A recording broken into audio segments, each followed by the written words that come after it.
Holy hell, man. Thank you. We're here. We're here. Finally, I can read what you're saying. I had to reboot my phone again like last time.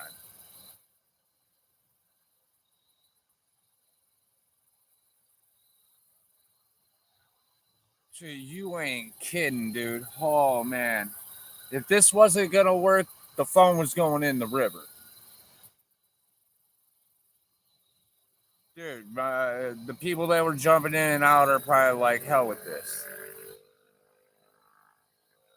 And that was probably the normal people that I'm usually hanging with. Damn, stupid. They'll come back. I know they will. Come on back. Come on back. Was that you thumbs upping when I said that? I'm pretty sure it was you. I know Lee was probably in here. Josh was probably in there. That's three out of the five or six. No?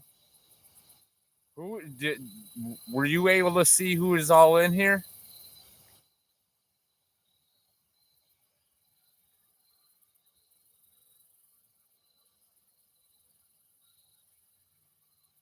No? Damn. Was anybody typing anything?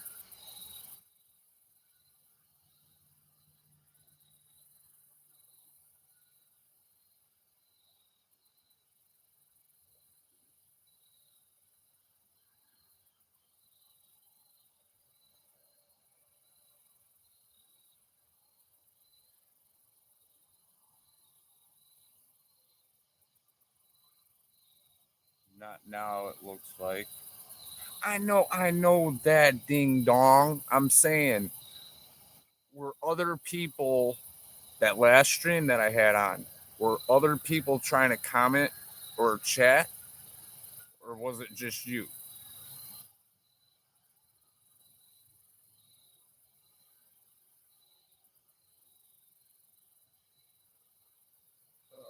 Man, come on, guys. Come on, I got it fixed now. I'm a rolling now, man. I was not there on that. Yeah, then that was probably the norm people. I'm on my laptop. It took forever. Damn. Well, I'm gonna sit here and shoot the shit with you, and eventually they'll get the drift that I'm good now, and they'll come back. Unless they're see you don't you subscribe to Josie J, so you could make a post like share this live and post it on your well you're subscribed to her. I don't know if it'll pop up for her. She would have to be subscribed to you to see her posts and shit. Oh damn. Yeah, Josie J. Yeah, JosieJ.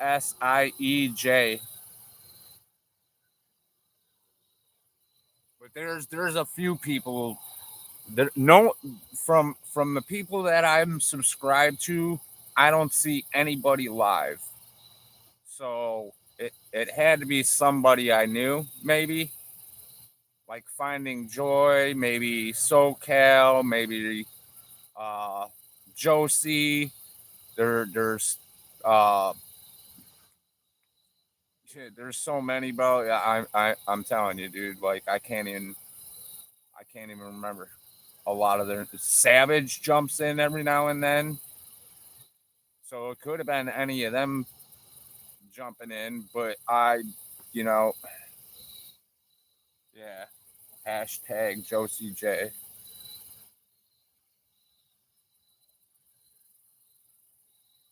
But like I said, like I just wanted since I don't know how that would work.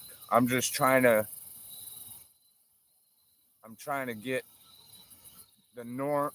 Some of my subscribers notified that I'm on, and I'm brain stumping on how to do that.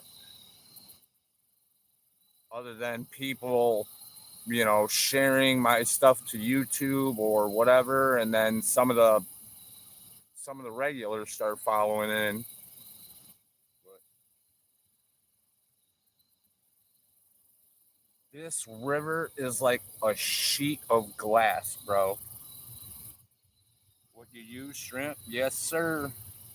It's in the river right now. Defrosting. I had it outside for like an hour and a half, 2 hours. It seemed like it didn't even do nothing to that shrimp. So I opened it up here and I was like, damn, I can't even put a piece on, like a tail. And so I stuck it in the water and it's just sitting there. And then I'm staring at this fire like, damn, I wish I had some lighter fluid. Because it's a little crisp, man. I forgot what the degree is, but it's a little breezy, a little on the chilly side. They do live, LOL. So, sometimes, well, yeah, they're streamers, bro. Some stream, you know, the majority of the people I have is streamers, but some just post, you know, random stuff. They're more the supporters than the actual go out and doers, I would say. You know what I'm saying?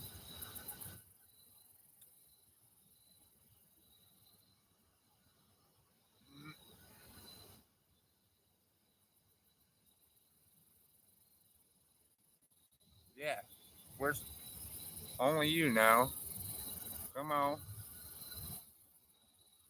Hey, text Josh and Lee if they're up still to jump on the live. And maybe that'll start pushing more people. Something of. Are you trying to cuss at me without cussing at me, Mike? Oh, a little bunny. I see a bunny. Hold on. No, no. You guys see him on the grass right over there? Right here.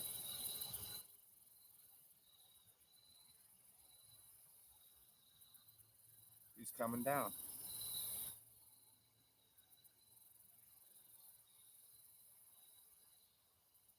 He's literally coming down the stairs right here. This is what I'm telling you, man. Up, he's coming some more. There he is. Look at this, guys. I literally got a little up. He's seen me and he bolted. Damn. At least you guys, hopefully, you guys saw that. That's pretty cool. You and your fart can, or no exhaust on that thing. There we go. 3 people in. Hey, hey. What's up? What's up?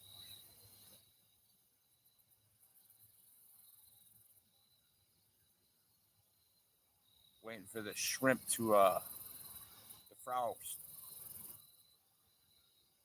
Believe me, I got the itch for the catfish.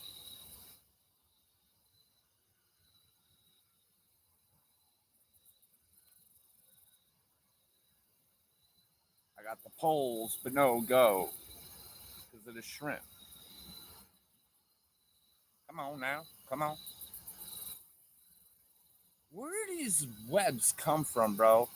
Like, them spiders that end up on your line or the tip of your rod at night. It's like, where do they come from? There's not a tree. Like, what the? I don't know.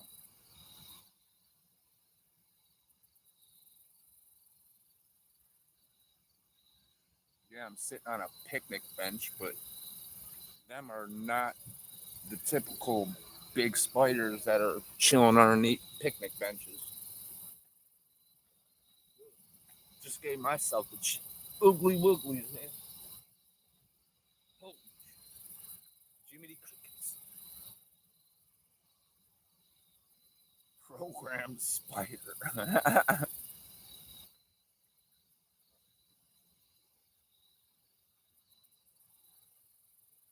Yeah, I'm kind of. It's gonna be a mission tonight, man. Cause I have no glow sticks.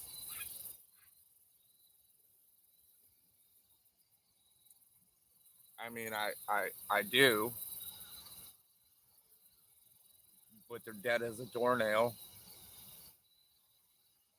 So, Daddy do in the house. What's up, Josh? Yeah, Bell. Mike, Yanking Crank over there. Where's your bell, my friend?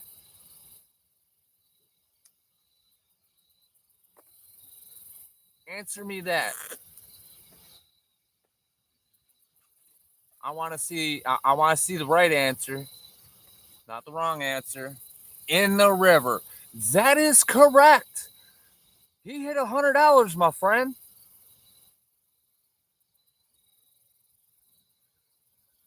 and that's why I go to glow sticks, so my bell don't end up in the woods or in the river because someone forgot to take it off and decided to cast.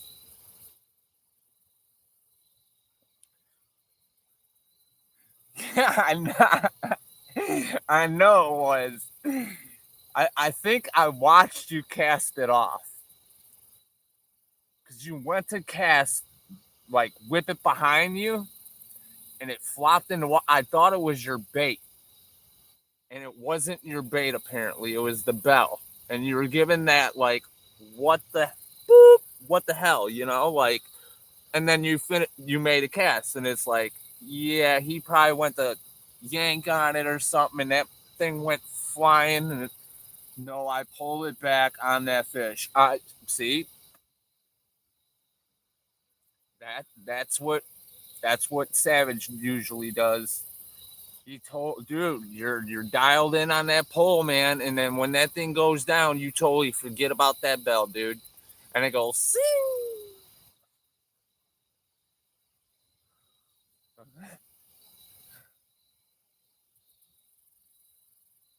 So you're down to what now? 3 bells. Yep.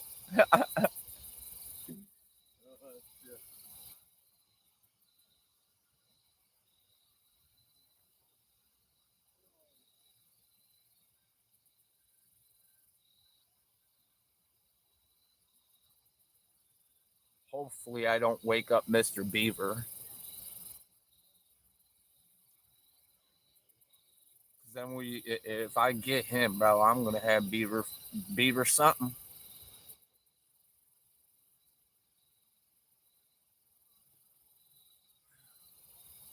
What day, Dill? What? Oh, you're talking to Danny Dill, dude. Danny Dill.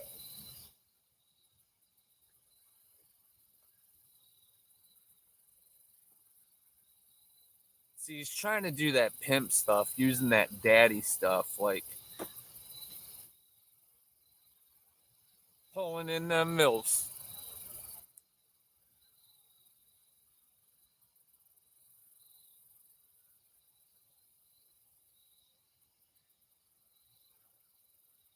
Yeah, dude, you're going to have beaver fever. My hands are not working. I don't need to know that. That sounds like a personal problem.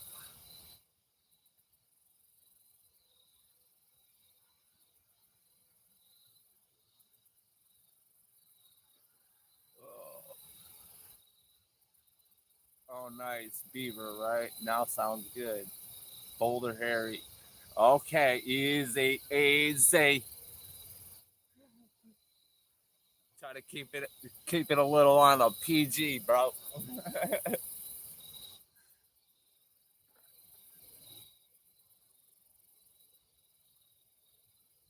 That's BALD, bro. Not bold, man. Well, I don't know, man. Again, this is not the stream, bro. Like fishing, fishing, fishing is the mission.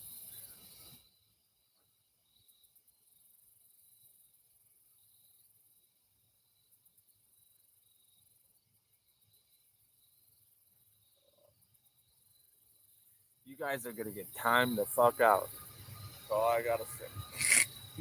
You're starting the night off wrong, bro.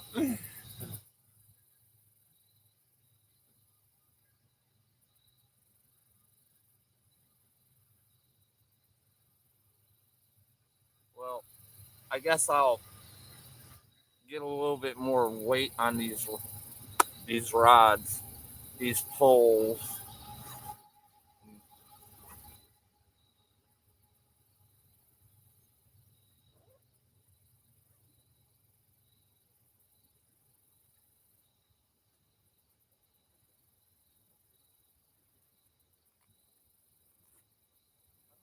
Zipper, unzip, damn it. Okay.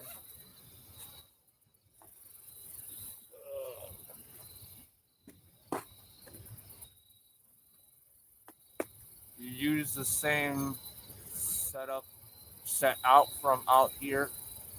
Yes, Mike. Yes. But I got to put a little bit more weight on because I don't know what the current's like here. It is up. I could tell it was up. It might have went.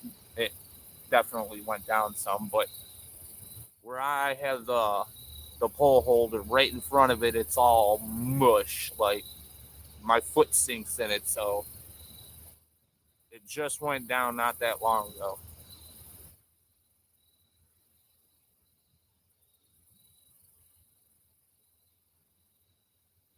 But it was up probably 4 feet from where it is now. So it was probably, if I turn my light on, hold on. I'm going to waste a little bit of light right now just because. Like, I don't know if you'll able to see me, but it was right here, and now it's down here.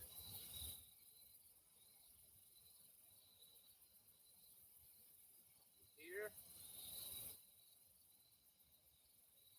down here.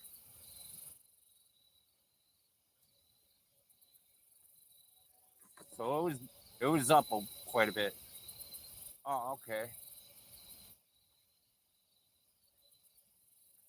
Well, now you see me, now you don't.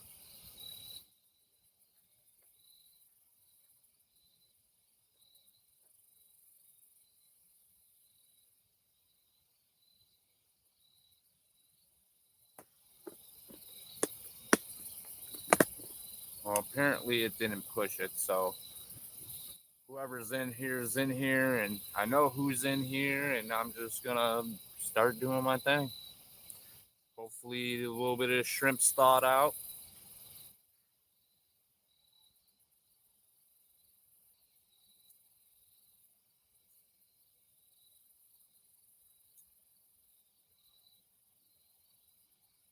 Oh, I ain't even fishing. I'm already tangled.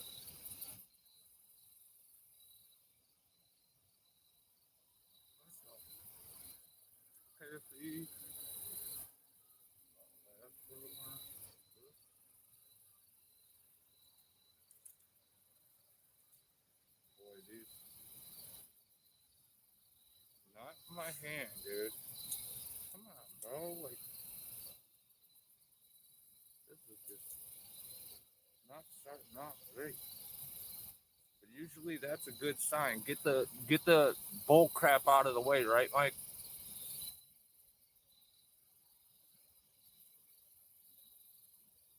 Get all the mishaps right off the bat out of the way, and then all the rest of the night should be success. Should be.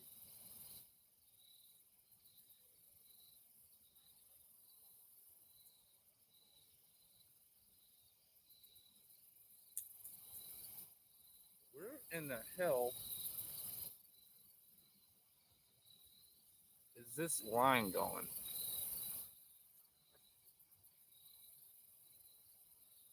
It's twisted that many times? No way.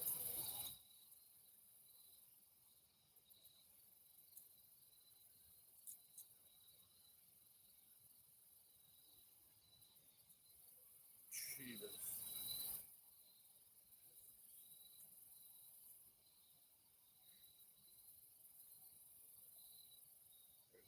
What the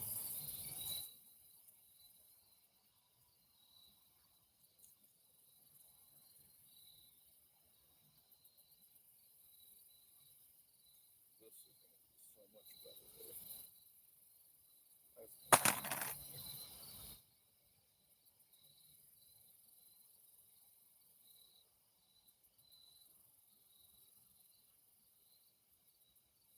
Oh my god, I was twisting it more. What is wrong with me? This is not good, man. Starting out shitty.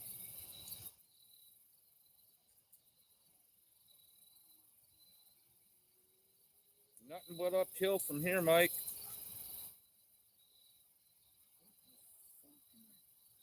Dude, what is going on, fucking dude? It goes one way, then you go a fucking another way. Oh my god, this is a shit show already, dude.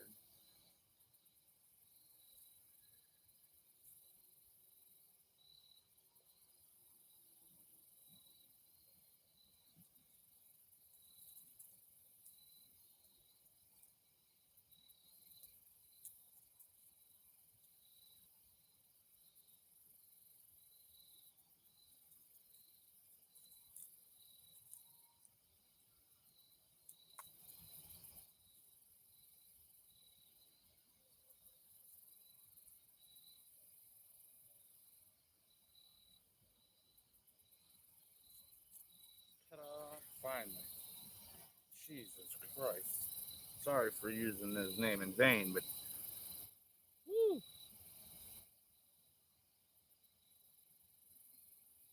What is that? A two? We'll go leave it back on a two. Alright, so that's the white one. What's this? A two. We're gonna take this from a two and go up to a three.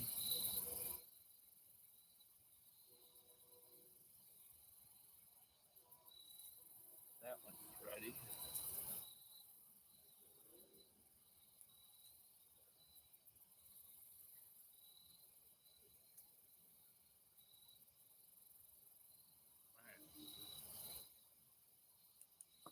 I feel you. I'm there in spirit. Yeah, I bet you are. Uh, I know you feel this, man. I know it. You were going through the same thing, man.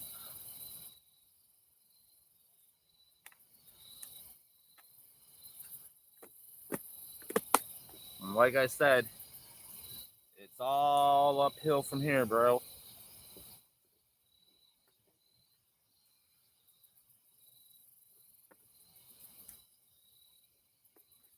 That out. Okay. All right.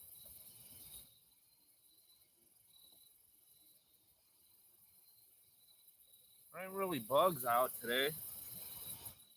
That's a good thing.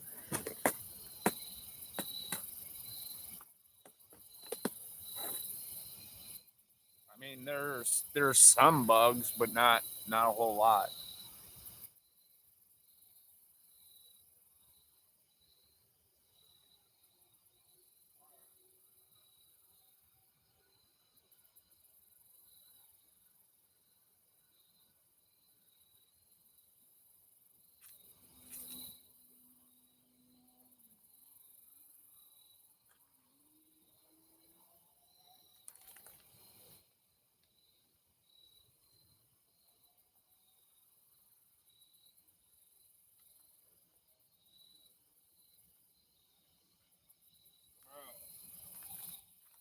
Give me a piece, bro. That's all I want.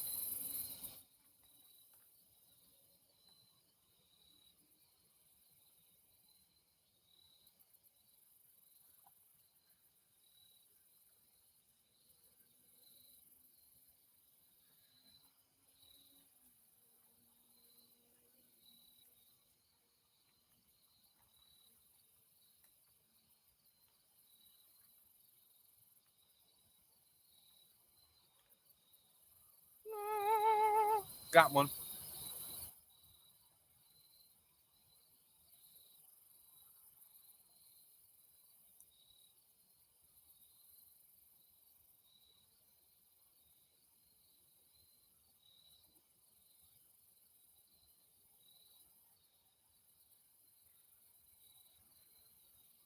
All right, hook them once. And come up and hook them again. Right in the tail. Through the shell. Kind of hide the hook a little bit as best as you can. So.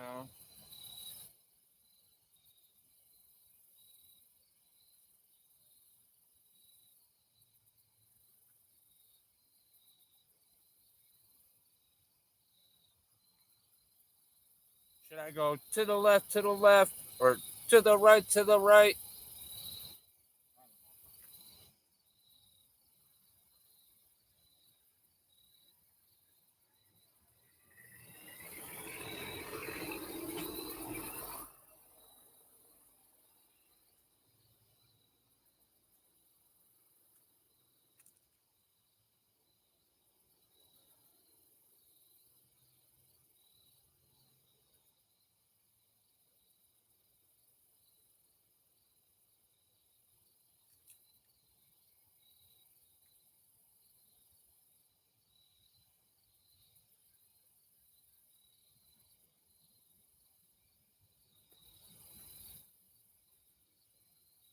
All right, you're not going to really see me because I'm going to move this light up towards the pole so you guys can see the rod because I can't see the tip.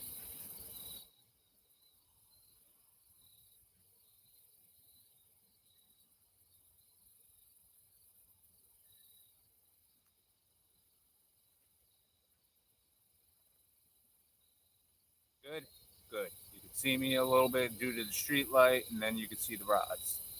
Don't know how long it's going to last, but we're going to go. Go, baby, go.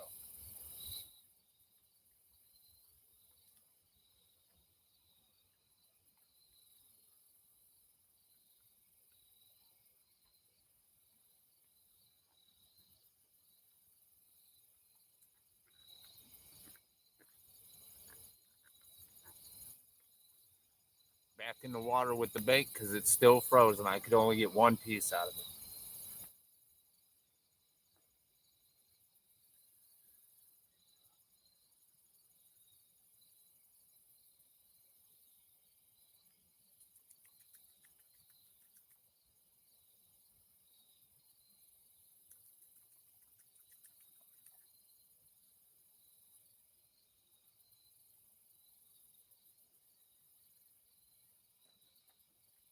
I just did the fish call. Come to me, fishes. Come to me. Oh, we got 4 likes. Here we go. Something's happening. Came in, said, hey, thumbs up. Goodbye. What's good? What's good, y'all?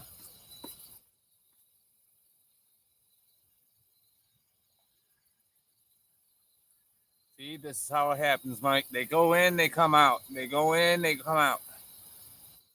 But it's all right. Still picked up a view. Still trucking along in high spirit. More will come, more will go. This is how it rolls. And if I picked a better time than this time, because everybody's got to get up for work tomorrow, I probably have more viewers. But there's some people that do stay up late, and they'll once I start posting more and they see it, they'll start coming through.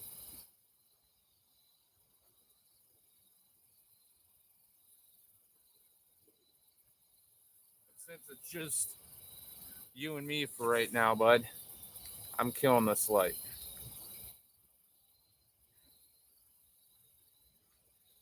Every now and then I'm going to turn around, make sure my bait's not getting taken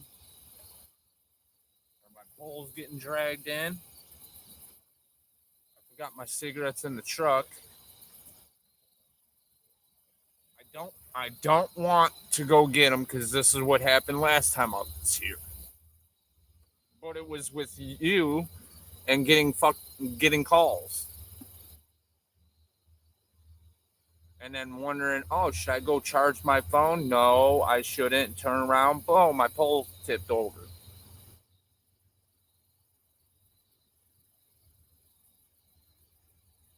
And if I really wanted to, I should have made sure I had 2 pieces of shrimp before I casted that. Because if now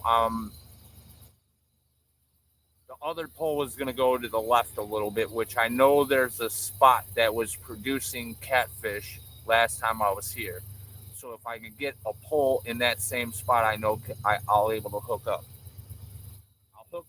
I'll hook up farther out, but I'll off to the bank a little bit where I've been fishing last time. That's the clean spot. Out towards the middle of the rivers, there's a bunch of weeds, and if I throw up in there, it, you know what I'm saying, I end up getting caught up in the weeds, which ain't bad. I can get my stuff out, but it's a little heavy, you know, that I think it's hard for them to find. But Homer says, no, they'll get it. So just sit here, be patient. Not you, but me. And every now and then look at the pole, make sure it's not gone, and hope that I get a catfish or a fish. Doesn't have to be a catfish. It can be a carp. There's decent sized carp in this river too. So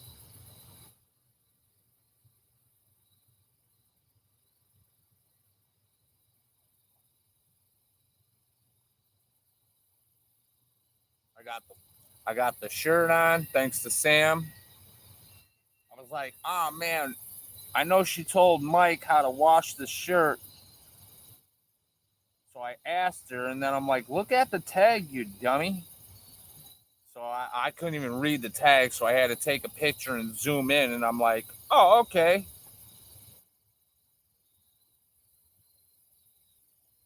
I was kind of sweating it in the dryer because I couldn't go to the lowest temperature.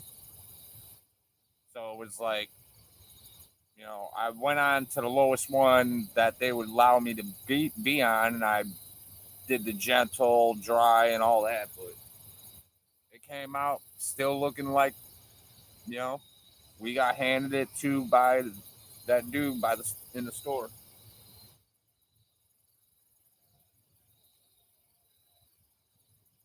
It's good, y'all. I'm out here at the river catfishing.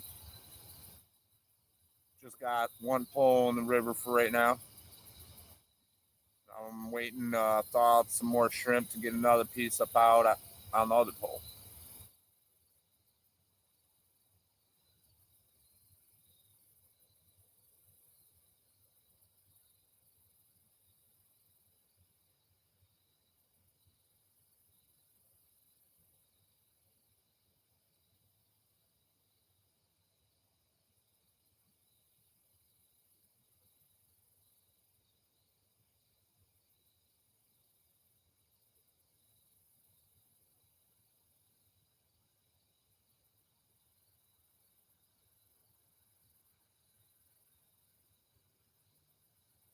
Oh man, come on, Moon, work for me.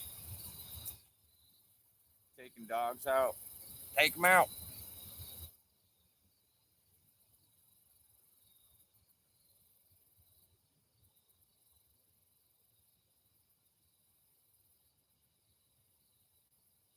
I think I'm gonna dine and dash to the truck really quick.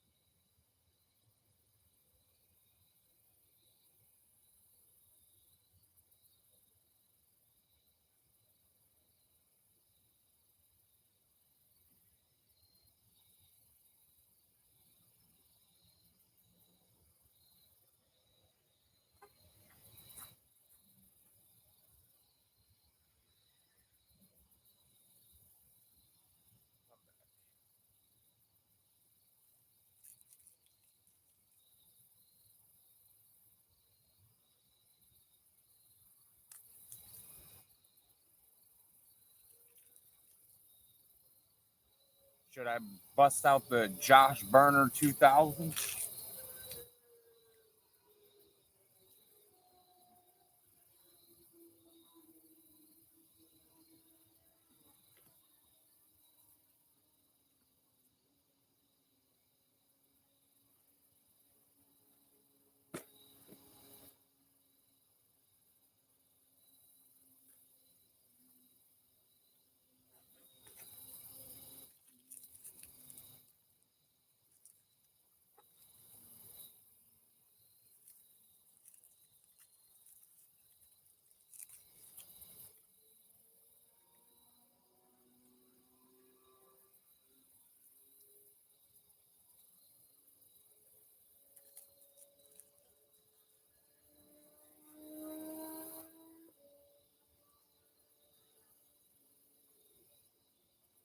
Yeah, I'm gonna try to hit this thing as hard as I can, man.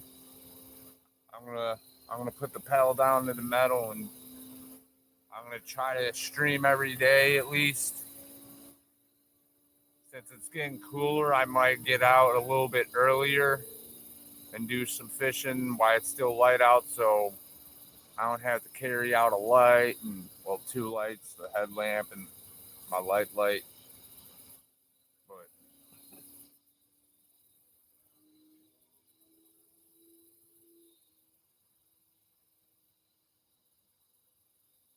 I'll still be doing catfishing.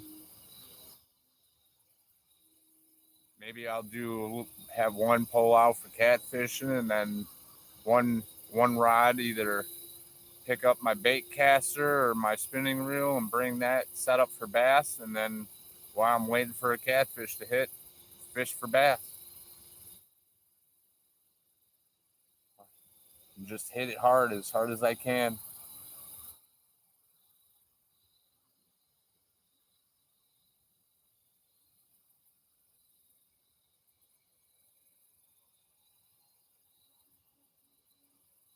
And try to expand my fishing spots. Because this fishing spot at night, this is the only spot I got. I got another spot I think of, but the place I got to park, I'm kind of finicky on. The bowling alley parking lot. And I know we did that once back in the day for the fire when you almost set yourself on fire, but that was during bowling alley hours, and I gotta I gotta do something. I gotta figure something out.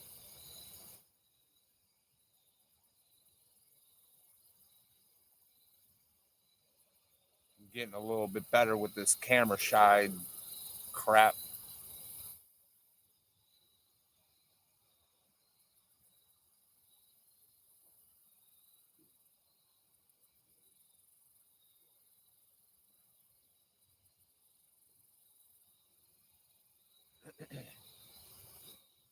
Anybody do any fishing today?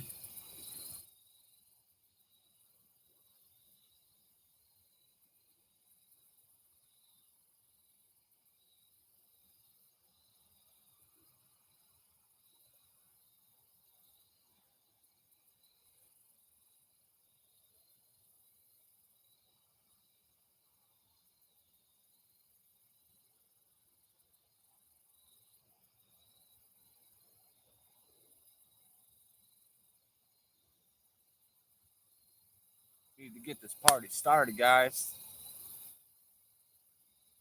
I need to start hearing some fish jump or something. Here, fishy, fishy, fishy, here, fishy, fishy, fishy. That's your second fish call. Damn it. I did the native call. Nom, nom. Yeah, fishy. Yeah, fishy, fishy, fishy, fishy.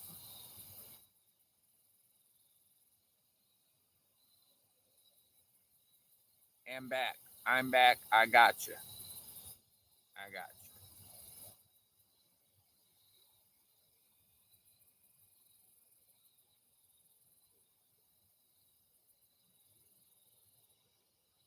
Bro, Rude. What is up, brother?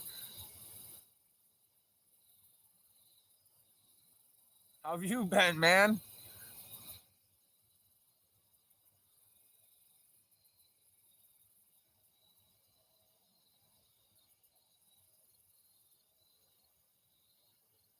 Let's go. That's right. That's the motivation right there. I needed, boy. Woo! Come on. I just got here not even maybe a what? Yeah, almost an hour ago. I've been here a little bit more. I've been having trouble with YouTube, but bro, got got a piece of shrimpy on one pole. I'm waiting for some more to thaw out. Now I'm gonna get another shrimpy on the other rod, and I'm gonna throw it in the little hole that I had success in last time I was here. Hopefully, I can pull out a couple for some people.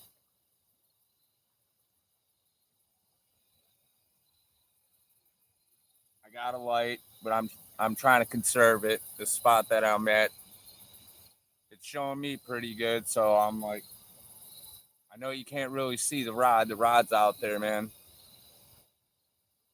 I'll burn the light as long as I can.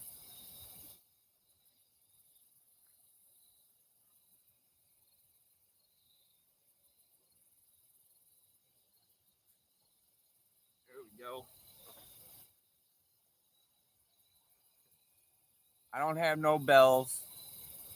I ran out of glow sticks, so I don't have no glow sticks.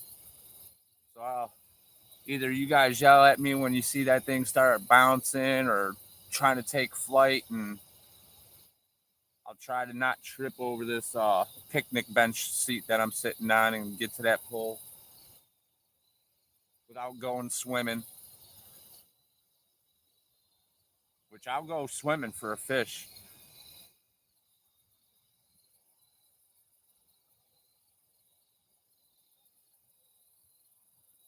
How's Savage been doing on them gar? You been ripping lips?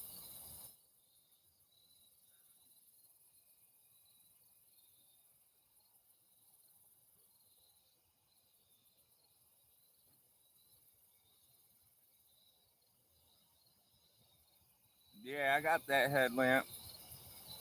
Sorry for blinding you guys.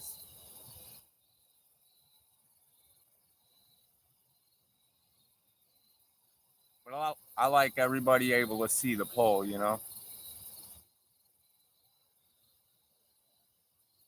When that light goes out, then it's all headlamp from here. And that's only probably going to be used when I lay into one, if I lay into one. But we're going to lay into one. There ain't no hope. It's going to happen. And if it happens, I'm going to get the slapping. If you haven't seen the short already.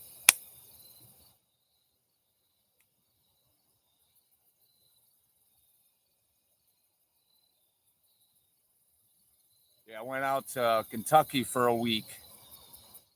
And my boy Yank and Crank, he just started. Well, he's had a has had a YouTube channel for a while, and he was messing around with his pickup truck for a little bit, and then he got kind of gung ho with the fishing. He hasn't been live much. Caught some drum last time, 2.0. Gotcha. I was seeing some of his shorts with the drum fish, and I think he's been up on that TikTok though. Come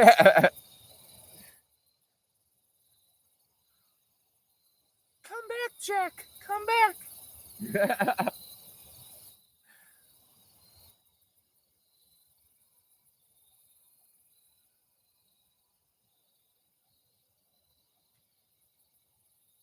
Yeah, yeah, yeah.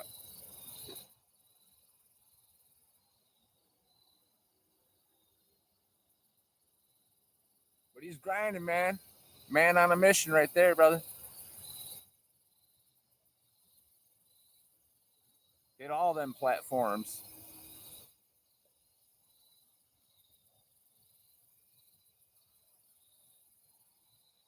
Oh, dude, I gotta show you something, Rude.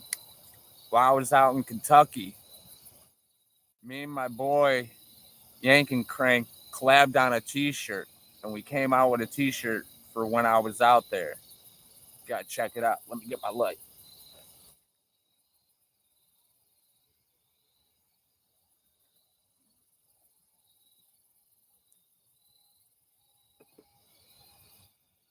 All right.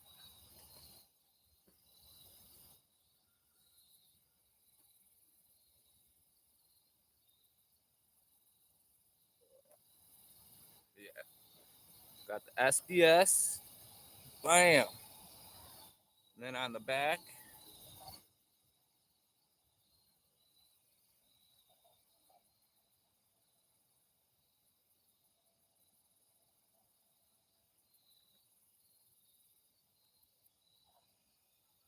what you think?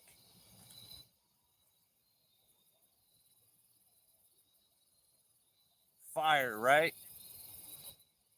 That's what we said when we walked in and seen this shirt. Our jaw dropped and hit the floor.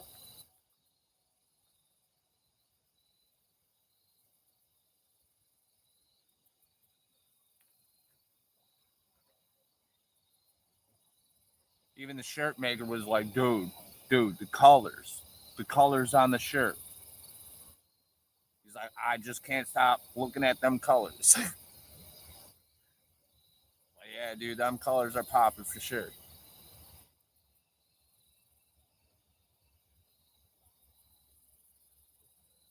But yeah, if you can go check out my boy Yanking Crank right there. He's got some funny videos, you know. Try to get his name going and get him some subscribers.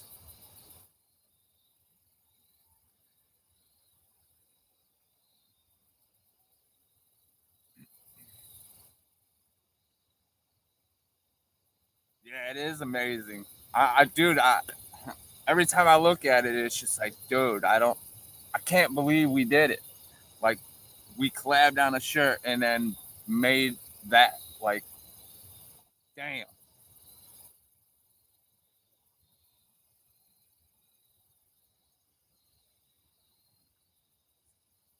anything helps. Thanks. No problem, man. Thank you. Thank you.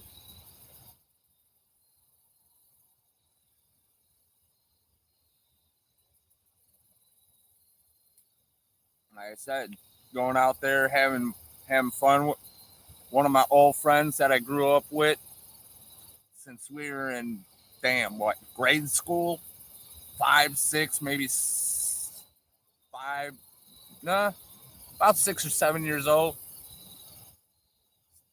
So we been damn we've been homies for a long, long time. Yeah.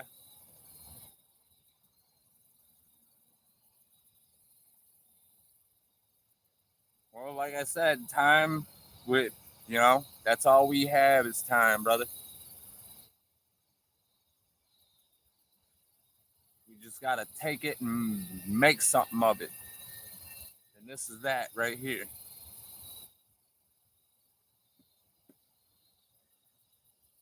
Plus, we're gonna come up with some more T-shirt designs.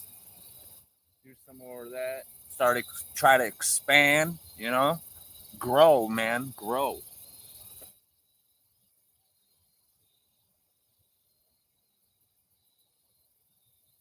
So far, so good. No beaver.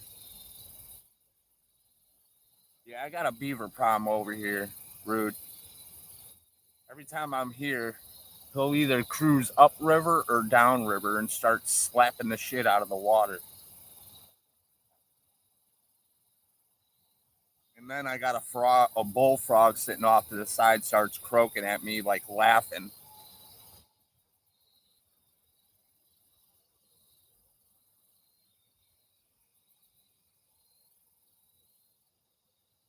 George, the gray heron, usually chills across the river, and every now and then he'll fly up and down river and start squawking.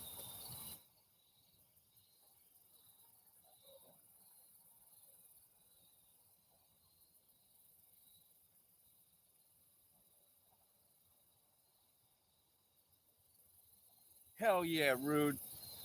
There we go, brother.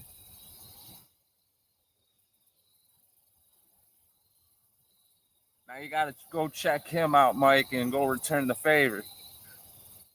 That's what we do. We spread the love, right, Root?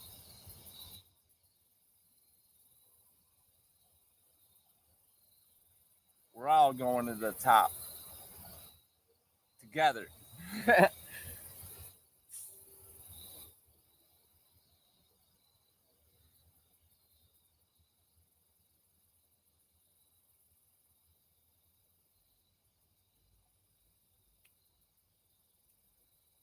Yeah, he's just getting into the streaming part of things, Rude. So it's like I don't know how.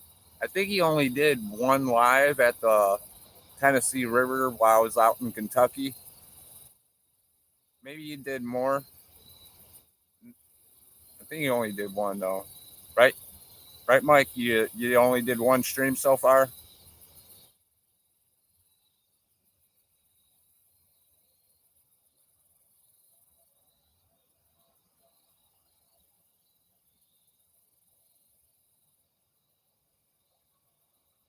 He's probably yep. See, yeah, but he's gonna get more out there though.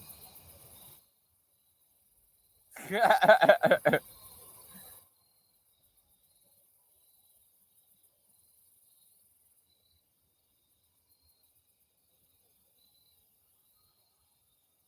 I've been telling him, baby steps. Don't full boat it. Get a feel for it, and then when you got that feel for it, you could finesse that pedal however much or less you want, because it can burn you out. It burnt me out going out every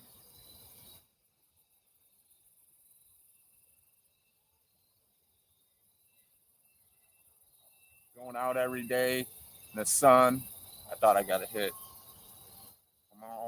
A man almost forgot for a bit. It's my B day. Laugh out loud. Well, happy birthday, brother. Happy birthday. I am, man. I am. That I'm yanking Crank's motivation. He's my motivation. When he gets to the point where it's like, a brick wall, I'm like, bro, back up a little bit, put your head down, and run full charge at that thing, and this time go through it. And then once you get through that wall, there's gonna be more to come. But dude, you just do that wall like you did the last one. Just plow through it. No matter how many times it blocks you, juke that bitch. Sorry for the language. It's only me, probably me, you, and yanking things. So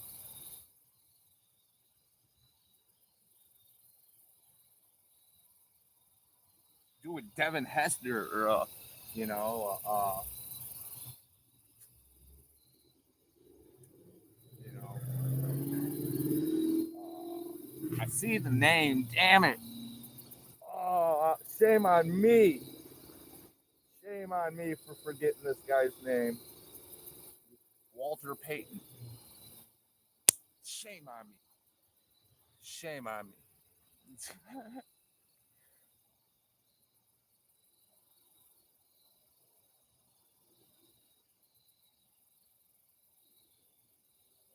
juke him and get that touchdown. Slam that ball in the end zone and do your little, do your little dance, man, in the end zone.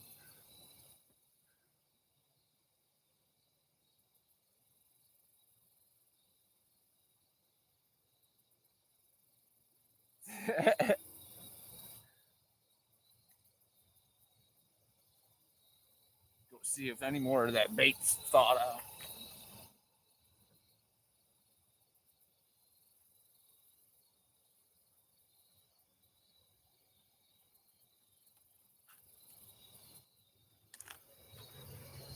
Hell yeah, boys. Cha-ching. Cha-ching. Come here. And we know what we working with. Oi, oi.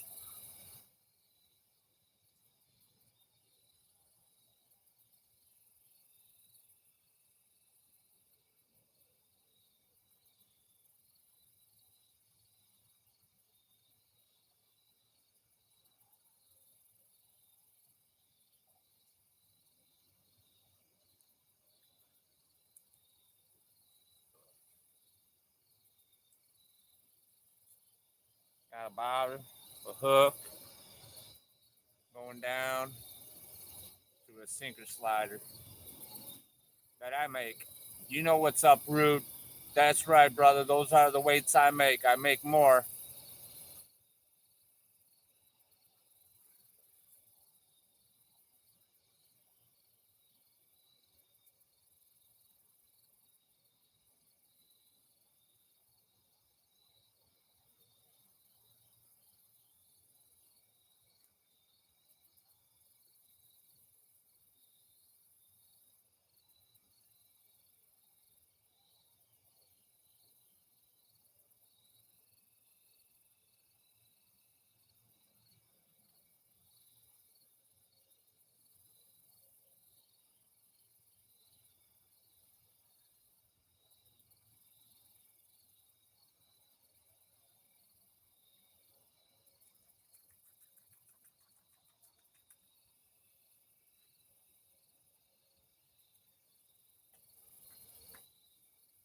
I had the old fish call.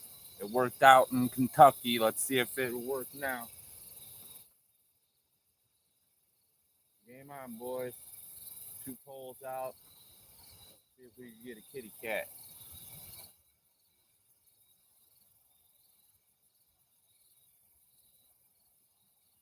I have a feeling.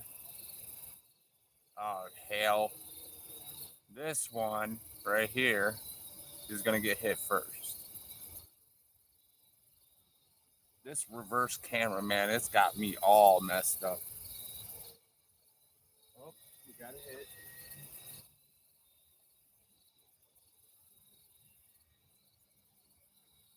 Got one.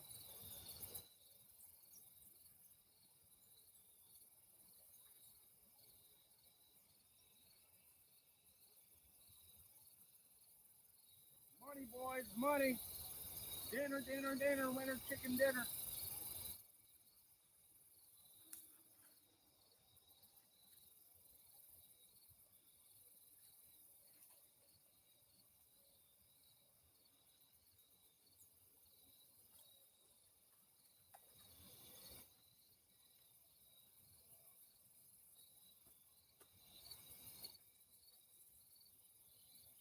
You know what's up? You know what's up? How long did that take? An hour. Boom, baby, boom. 45 minutes to an hour here. Hell yeah.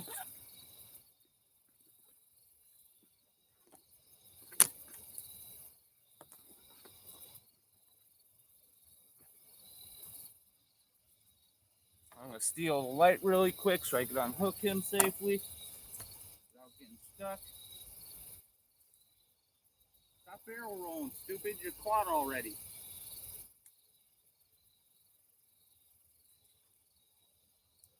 Bro, you guys, I just skin hooked them. Check it out.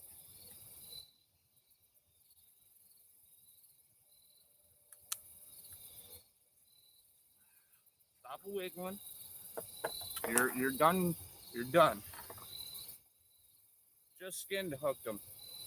Right in the whisker.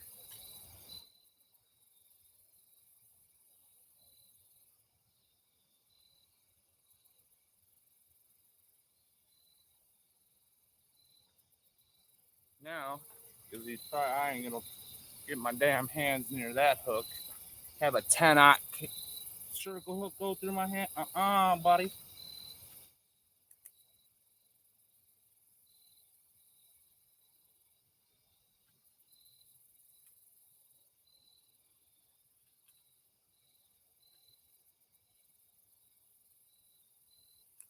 That actually came out pretty easily.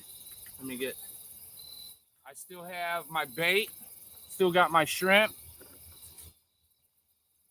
Let me rinse this boy off.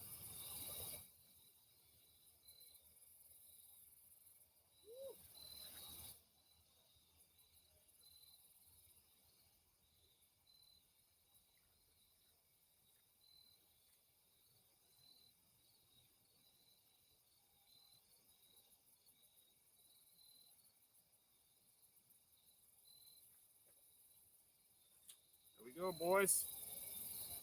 Get it. I'll bust out some light here too so you guys could see. That would help you.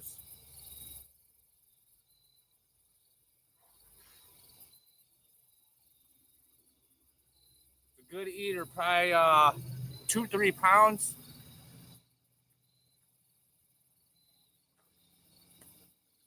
I'm gonna do it right now. Take a guess how much the weight is. Do it. This is what we do.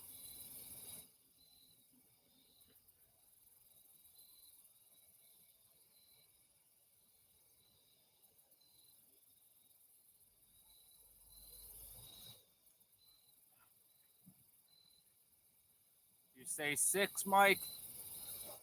You're a little bit on the big side there, bud. Right off the bat, I didn't even weigh it, and I know it's not a 6, but good guess.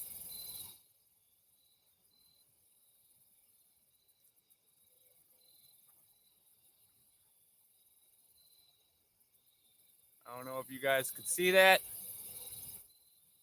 A 3-pounder. Well, it just flexed to 215. 2 pounds and 15 ounces. Here we go, 2-3. You're the closest, Rude. You know what happens to this guy, right?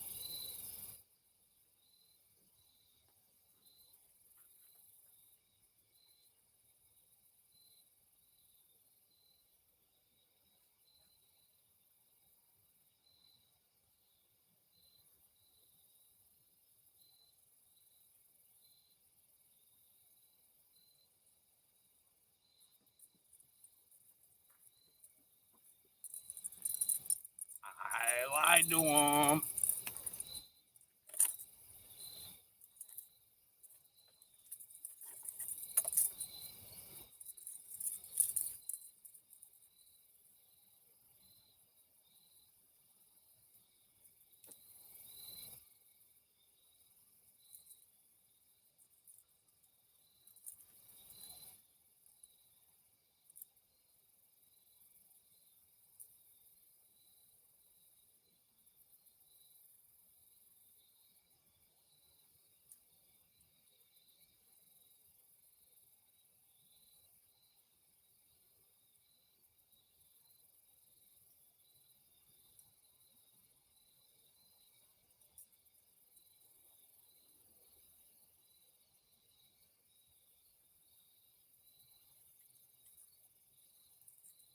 Getting back, by? Hey, now, we got a kitty, right? You know what's gonna happen to this kitty? Bad kitty, bad kitty.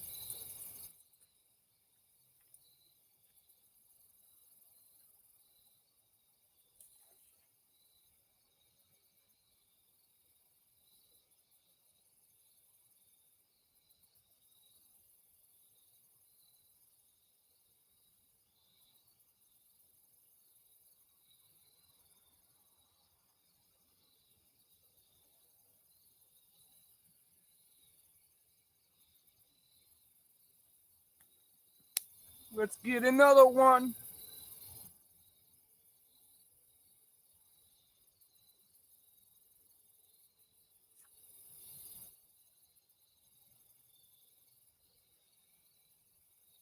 Got a little bit of it. We're gonna use it until it's gone.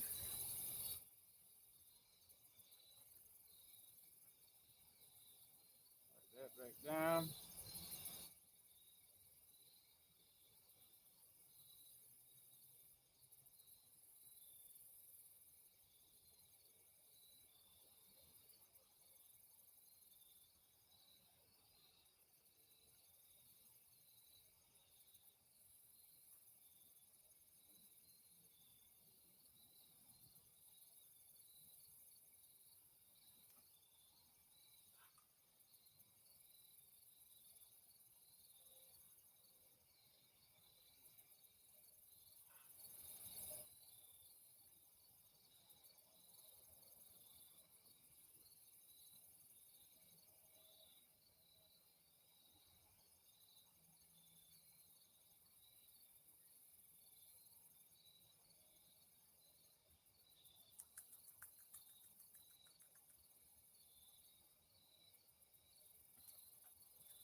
Didn't I say the fish call would work? I'm trying to catch a monster rube. That was over last week. I'll tell you the story. Let me scooch this bag over. Last week I went to Kentucky to see my boy, Yank and Crank. He was having difficulties trying to get up into the catfish. Called me. I told him I'm on my way. Got there. Grinded for 3-4 days. And then the 5th day, we hooked up in the 4th day, we actually tied in the stuff. Lost it. Broke off. Knew we were in a hot spot. Came back the next day. Caught 2. One was like 4 or 5 pounds. My catfish I caught was 8 or 9. The next day we came back, set up on the same point a little bit earlier, and it was like 3 back to back, dude. Boom, boom, boom. Caught a 9 pound and some odd ounce, then a 12 pounder and some odd ounce, and the biggest one we caught was a 27 pounds and some ounces. And we cut it all up, and my boy has all the fillets, and we did a big ass fish fry and had a bonfire.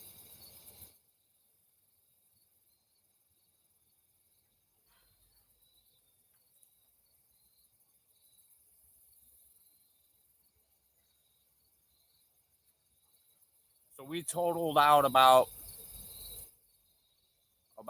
probably, in meat wise, probably like good 40 plus pounds of catfish meat.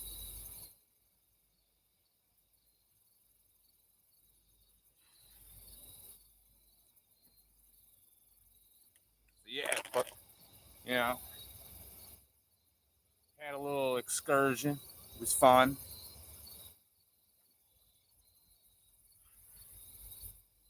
But I told him, I was like, there's gonna be more to come, man. Like we'll make another time where, I could come out and we'll do it again. It might not be until next year, but we'll still be getting back together. And I told him we're gonna actually go live together, like a collab. We could do it on his channel to bring him in some more viewers and subscribers. Soon, he says. He's like, I want him now. I want to do this now.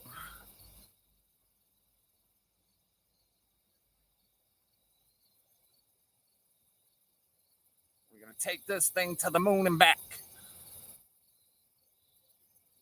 Double. I even thought that. I was like, if he does it on his, then I don't get really any props for the video.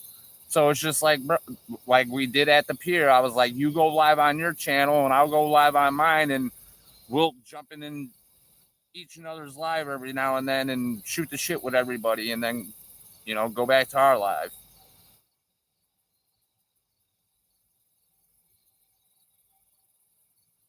When are you off? Yeah, whenever you're off, we'll figure a day and we'll set a time and get to the lake and river or wherever you're fishing, and wherever I'm fishing, we'll set a specific time to start the live.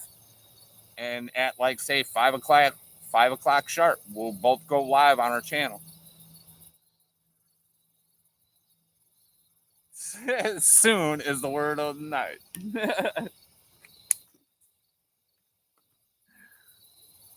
Hell yeah. So I told him, man, I was like, bro, got another one.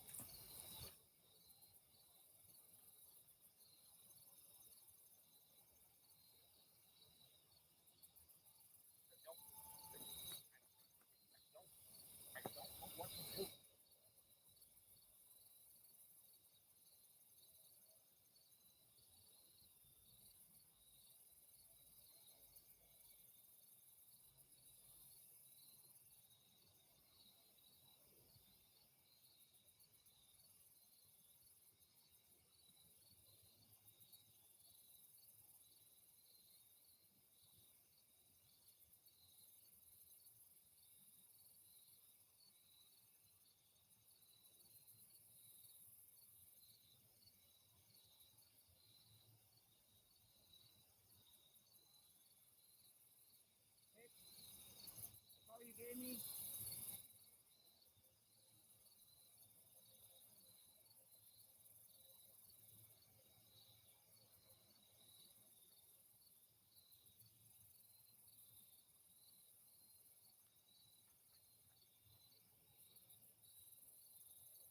Shh.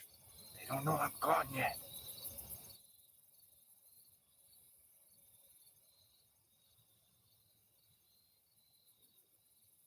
All right, brother. You have a good night, Mike.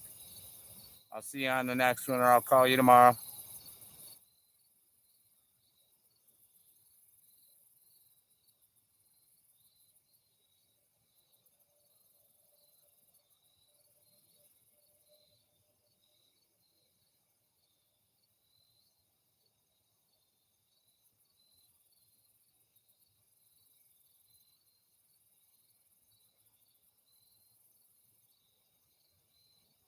They're here.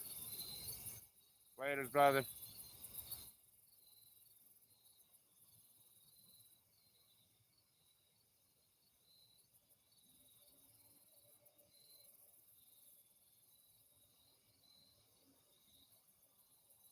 Oh, that's good news, man. Come on, get some more. He probably stole my bait off that one, but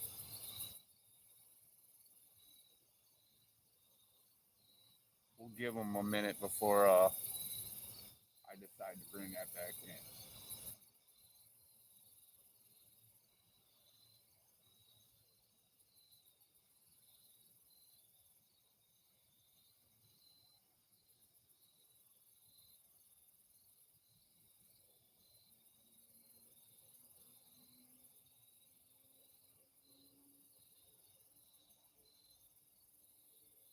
See how that action works, man?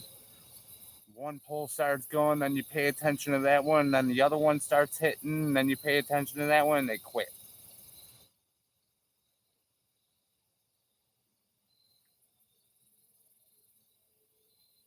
Like, I don't know what to do. Which one should I try to attempt to reel in on? Come on, figure it out. So, like, he's got our little brother slash this or whatever it is. We want him back. Well, he's on the stringer. If you could figure out how to release him, you could have him. Other than that, he's going to be dinner tomorrow or the day after. Oh man, is he going to taste good? Yeah, the games they play.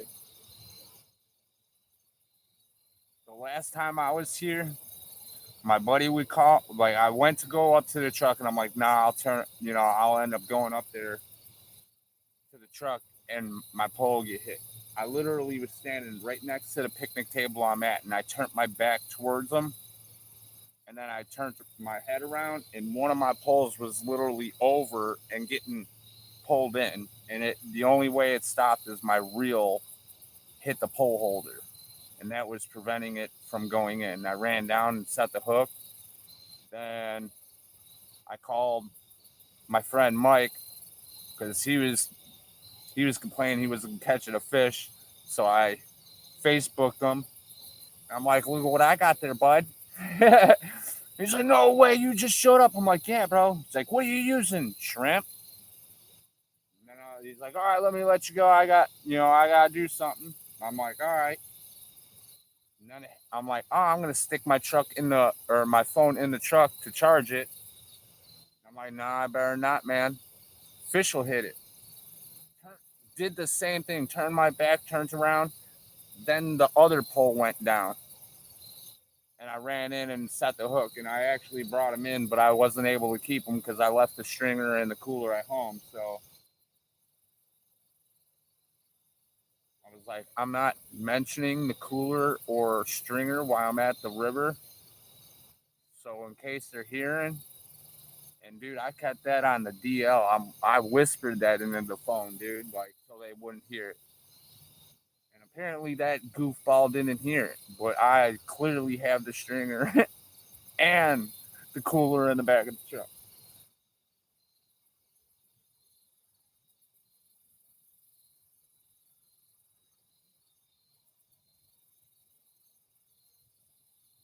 Yeah, there's all types of stuff in here. I always get bit when I sit or kneel down.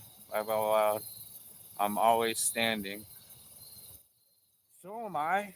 9 times out of 10. I even got a. Here, let me flip it around. Sorry for flashing you.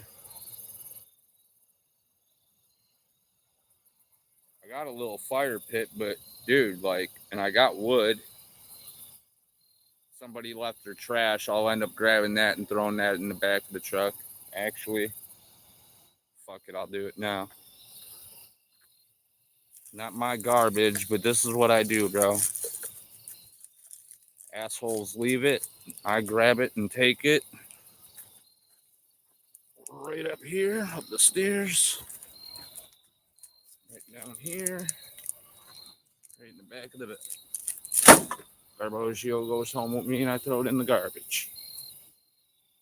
What I don't understand is assholes could bring it here, but assholes can't bring it back with them.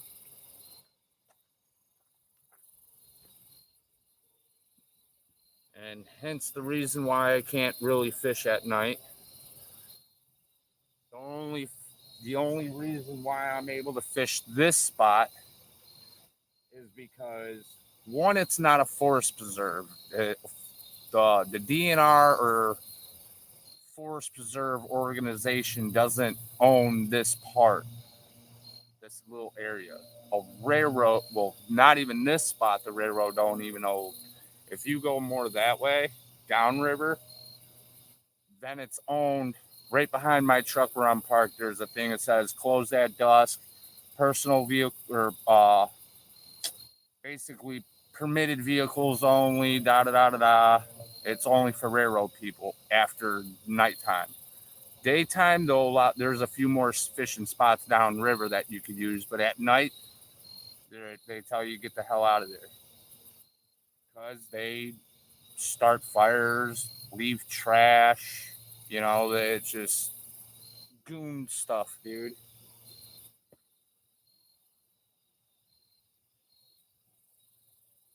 I have cops come through here now and then and spotlight me, and some of them don't because they know what I'm doing, but I don't really get messed with them by the cops.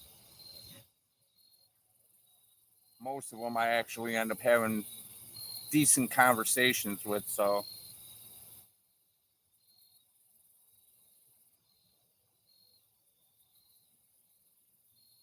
got a little smoke on the water down there.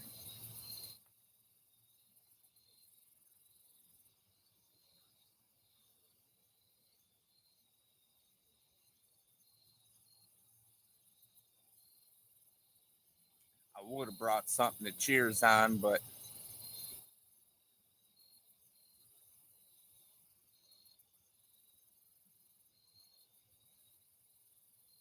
yeah, good call.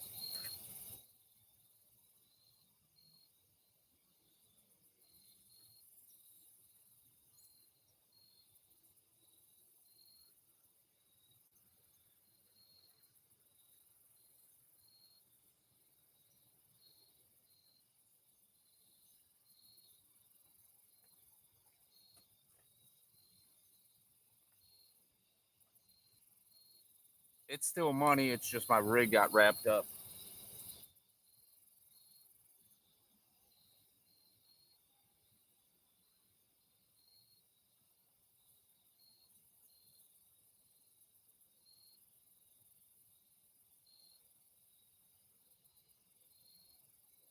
Holy bananas! Holy shit!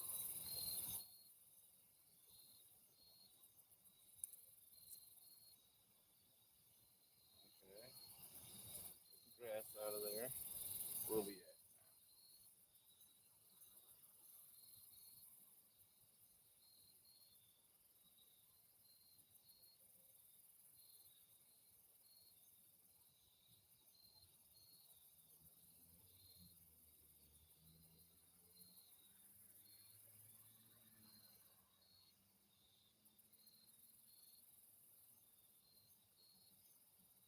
We good now.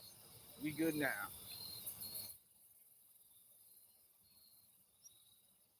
I think that's actually a perfect piece of bait right now.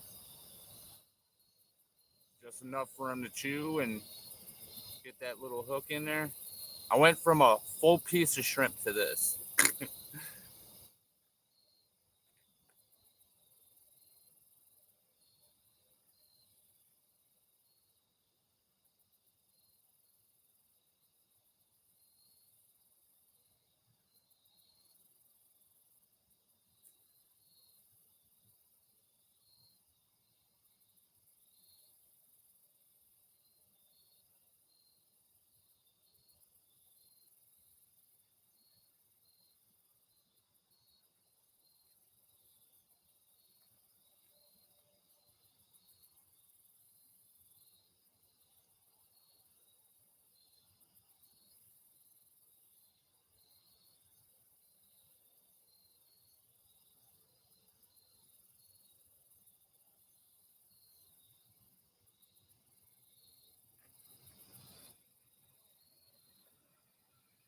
All right. Yeah, you probably seen that vehicle drive by. There's a road that leads to it's either for the railroad or the quarry. There's quarries around here, right down the river, and they use that as a service road for people working.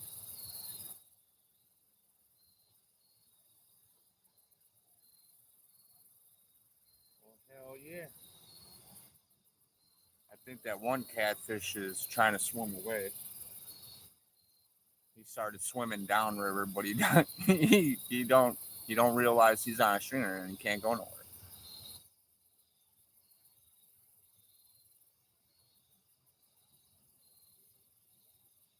Yeah, there's train tracks over there too. You ever hear them the trucks that have the train wheels on them and they actually drive on the tracks? I hear them guys roll up and down there all the time too.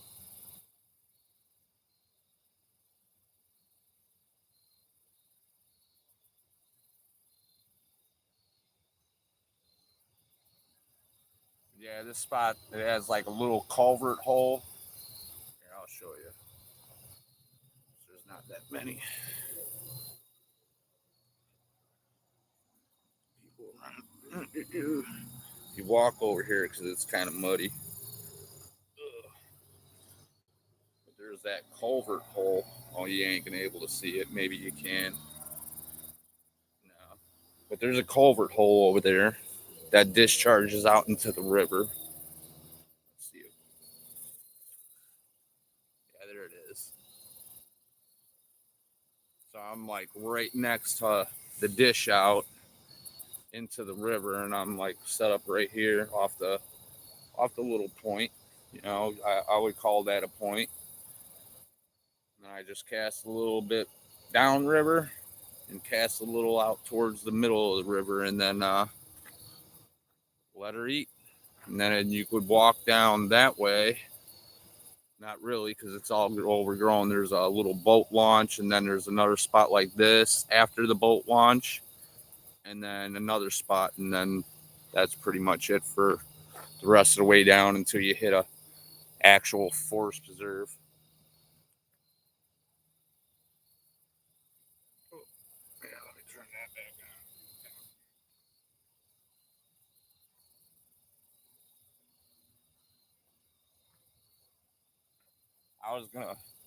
I streamed her.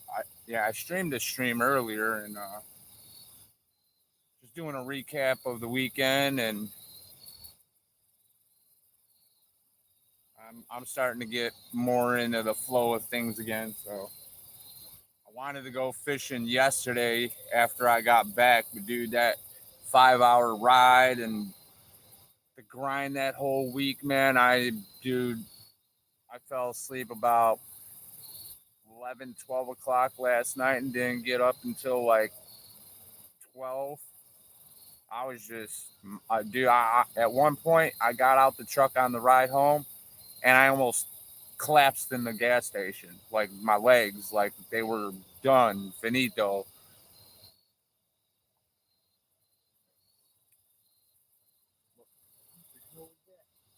Oh, it was that bunny rabbit that was around here earlier.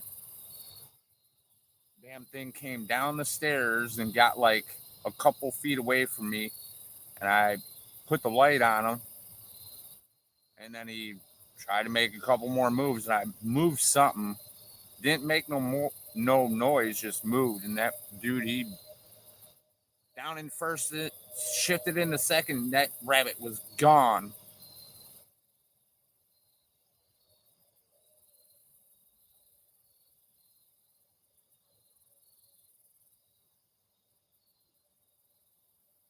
Come on, fishy. Fishy, fishy, fishy, fishy, fishy.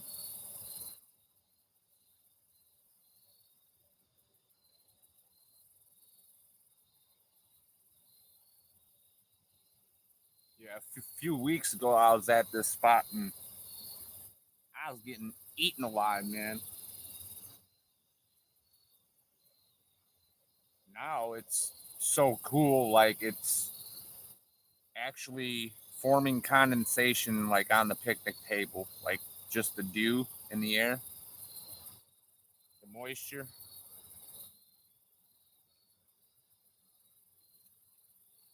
Which I like this type of fishing, man. It's like you're not sweating.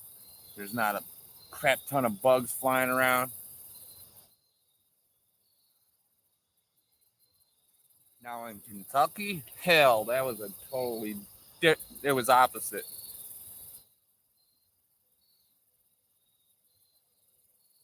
I needed the or the fly swatter 5,000 for the mosquitoes out there, dude.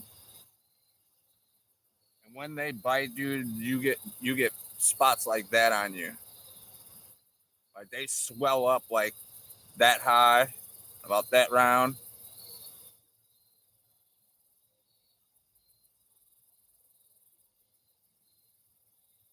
You thought a normal mosquito bite was bad? Shoot, shoot. Uh-uh. You'd be like, can't get enough. Scratching.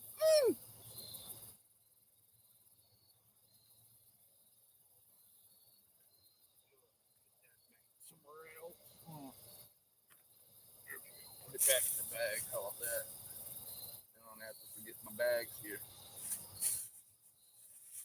I wouldn't do that anyways.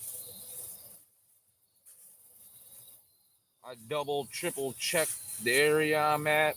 Make sure I got everything. Clean up the area as best as possible.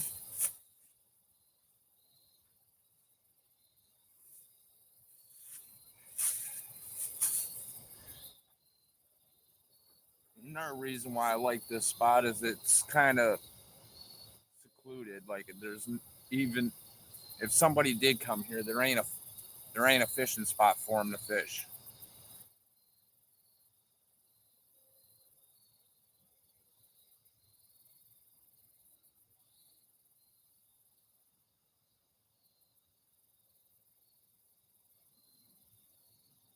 Come on, fish.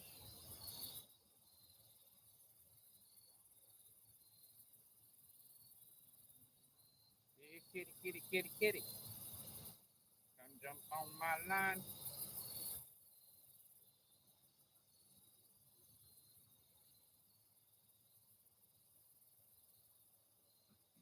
See where we are as far as battery here. Oh hell, we're doing really good. At like 70 something percent still. Money, money, money. Uh, when mosquitoes, yeah, the new horror flick that's coming out. It's gonna suck my blood. No. And he just stabs them through the mouth and starts sucking out their guts.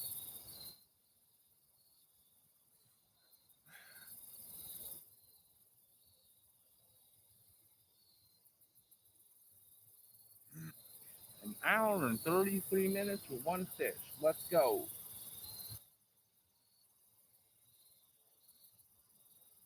on now. Ooh.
Playing with my damn emotions again, Rude.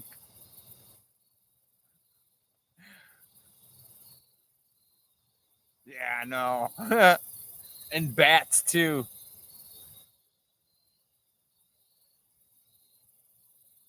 I told my friend about that. I told Mike about that, dude. He would start laughing.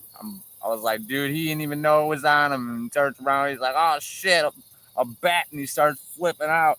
And then like he gets it off him, it flies away, and it comes back and lands on him a second time, and he flips out a second time.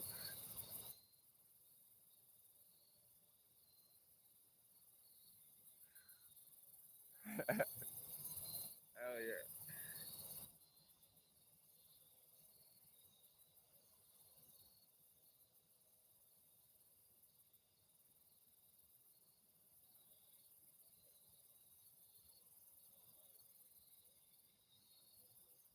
Come on, man. I want a good hit. I want to see one of these poles try to get dragged into the river. I want to see one of them hit. 'Cause they're in here.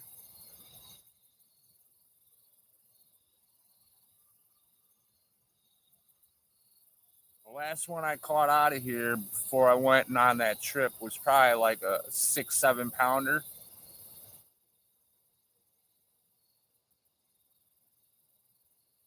And then I caught a decent, decent sized bullhead. And I was like, shit, I haven't had bullhead in a long time. If any bullhead. And I was like, you're a decent size. You're coming home with me. I'm going to try you for dinner too.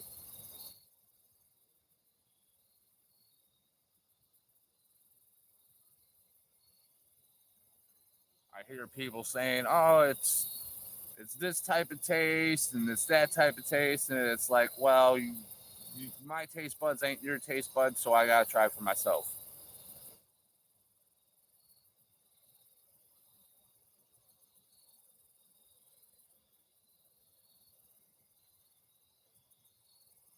My buddy caught a spotted gar while I was out there at Kentucky Lake, and he's yelling at me, "We got bait." I'm like, "What do you mean?" And I'm thinking, he got a carp or a bluegill or some shit. Here it's a spotted gar. And I'm like, bro, for one, we got to unhook them. And you got to be careful with that. And two, we have nothing to go through his armor plating. I was like, football kicked that fucker right back into the river. Nope, not having any trouble with this dude today. Yeah, that man, the colors and the patterns, bro. I told everybody on my live earlier, I got to figure out how to like do it on the quick, bring up green screen in my photos. Because dude, I got photos of the catfish that I caught. My buddy's got the picture of the gar. I could have him send it to me, and then I could show that. It's just I don't know how to do any of that stuff. When I started streaming, it's just like turn the camera on, and what it is what it is, and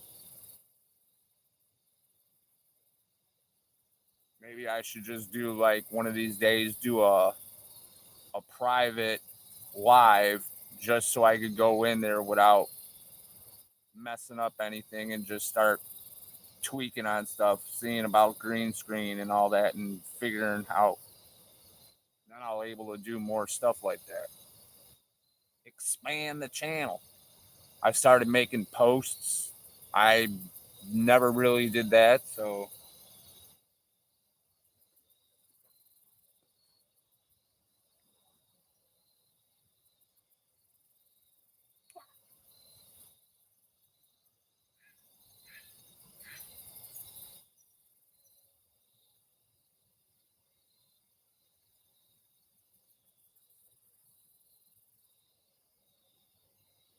couldn't have been that big, rude. I still got my bait, bro.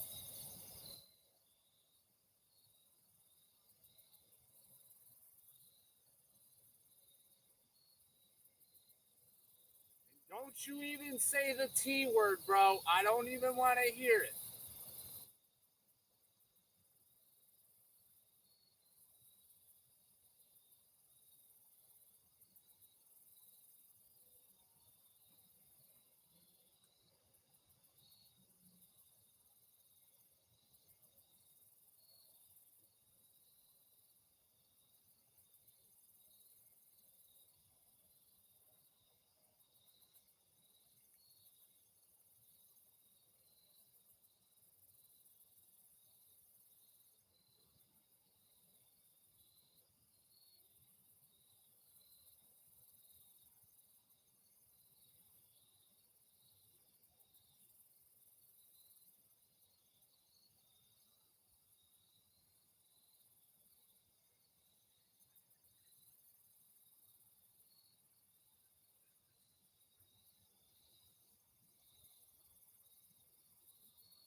All right, we're all reset, ready to go.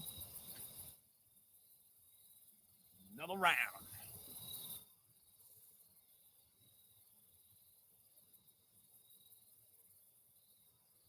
He was on there. I must have skin hooked him because I felt him jiggle a couple times and then it was nothing.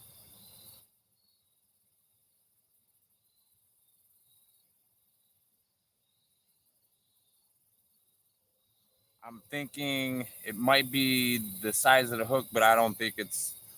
I don't think it is because I fished 8/0 hooks here and I caught fish just fine.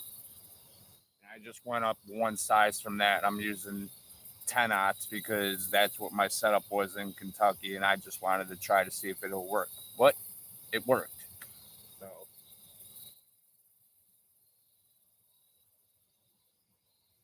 because I usually, hey, knock your BS off, man. You're not. You're going home for dinner.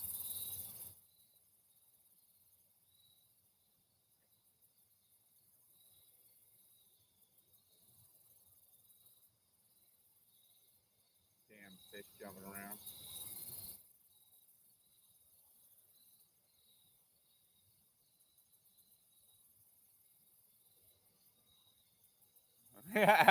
Right.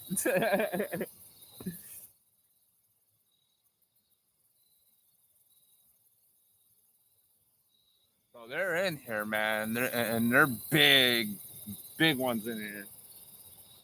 I don't feel like messing. I don't feel like messing with them. Speed dial Savage. Tell him, yo, bro, you gotta make a trip to Chicago, bro. You gotta handle this turtle. I heard they're your favorite.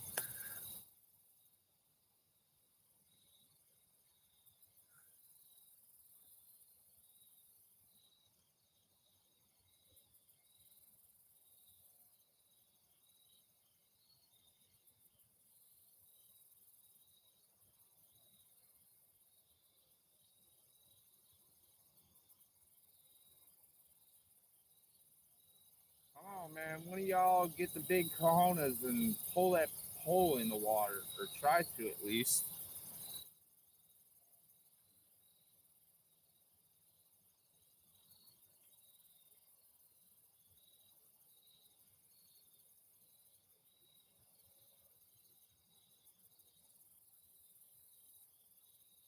Has anybody been having problems with YouTube?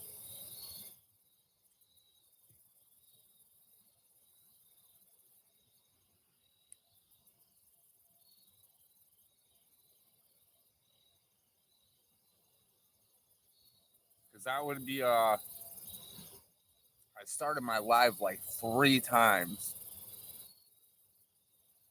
and people couldn't. People were trying to chat, but I couldn't see none of the chat coming up.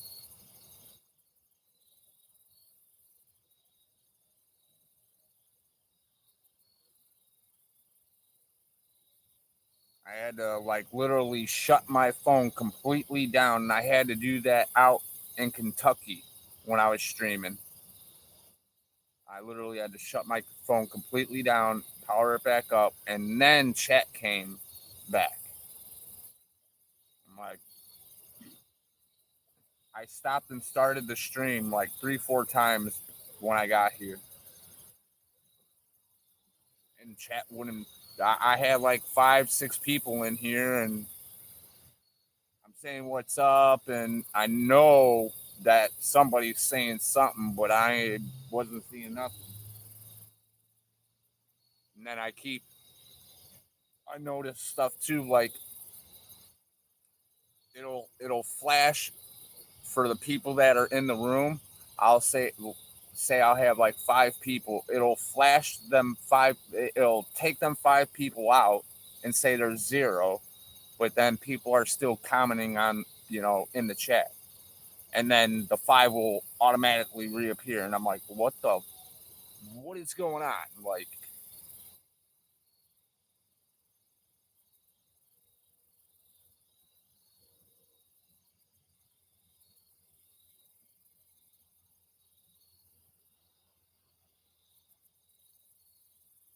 with all these problems, if anybody's getting paid from YouTube, man, they need to up their up the channels rates, man, with all these mess ups they're doing. Be having a good live go, and then all of a sudden everything freezes up, and you gotta stop the live and restart, and all it just. And then they're like, "Oh, well, you only get this much percent from the stuff you create." Like, no, no.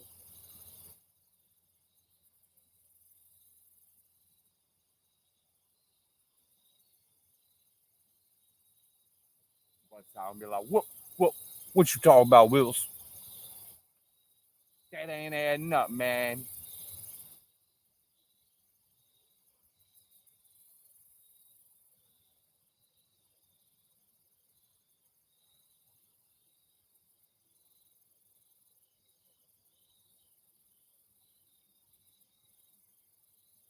Come on, Fishy. I know one of the polls are gonna get taken down. It's just a matter of time. Right, dude. Like I I go on the video in my videos, right, to see like the streams and stuff. Before I even click on it, I'll see how my views are doing, and it's like, oh, you only got 45 views. I'm like, okay. I click on the video and start watching the video myself, and it's like, oh, you have 100 and something views, and it's like, make up your make up your damn mind. Which one is it? Is it the one? You know what I'm saying? Like they have to be changing something or doing something in there that's making stuff not read right. My buddy was having a bunch of problems with YouTube while I was out there, and I was literally dumbfounded on the stuff that was happening to him. I'm like, look at my phone. My phone works just fine. He's like, look at mine. It was just not doing the stuff he wanted to do.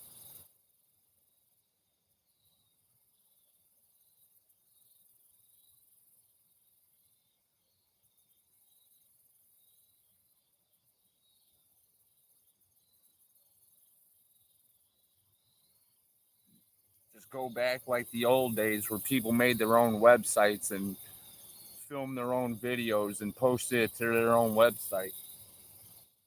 And then set up a thing just like a subscriber base where you could, get donations through the website and have your own stuff that you could sell. And when you go live through your own website and, you know, create your own YouTube, you know.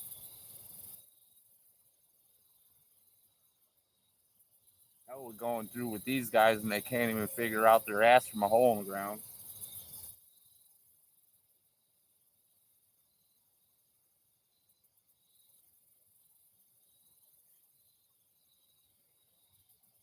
That would work. Yeah. My buddy used to do that with his backyard wrestling in high school.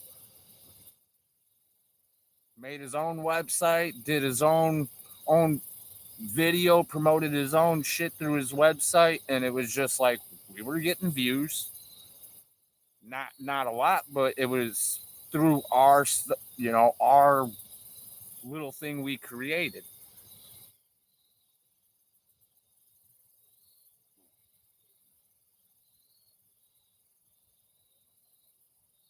That's what I've been telling Yank and Crank about. Like, bro, I made all these weights, bro. I melted all the weight I had, bro, all the lead, and turned it all into fishing weights. Now it's just break down how many weights per bag and how much should I charge for them weights. And then once I figure all that step out, then I gotta find, somewhere to either put my stuff at, like a shop, or, like raffle the stuff off on YouTube. And I gotta figure that step out. Like, the bagging ain't nothing. I could go get the little baggies from like a hobby store to put the weights in, and then find like some, if I really wanted to go an extra step, like get little foldable cardboard pieces with my logo and shit on it, and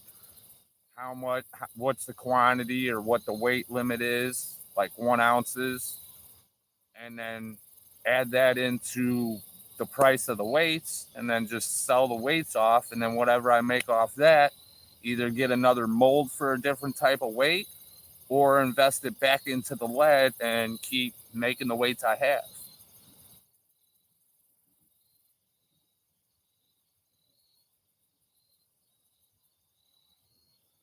But it was like before I went out to Kentucky, I grinded for probably 2 weeks straight in the middle of the blazing sun, just pouring lead, making weights.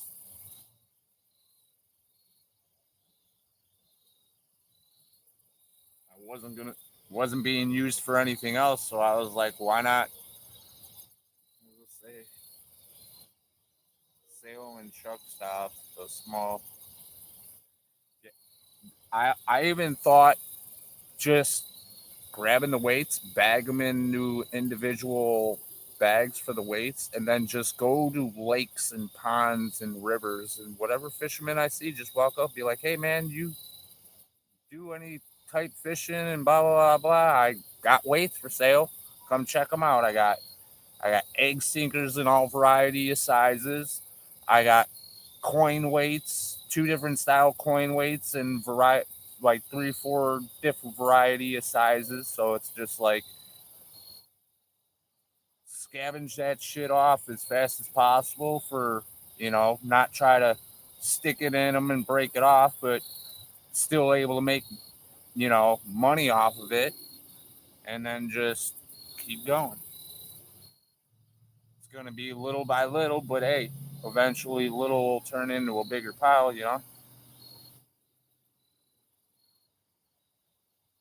I'm just trying to get the wheels a turning. I'm not just trying to go to A to Z like now.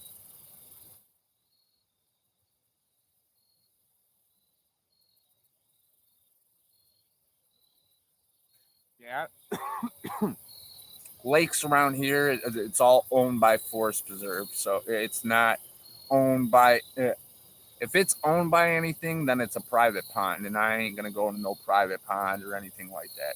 It's gonna be places I go fish, and if there's fishermen there, I'll have the weights in the truck and be like, "Yo, man, you use these types of weights. I got some weights. You're looking to buy some, you know."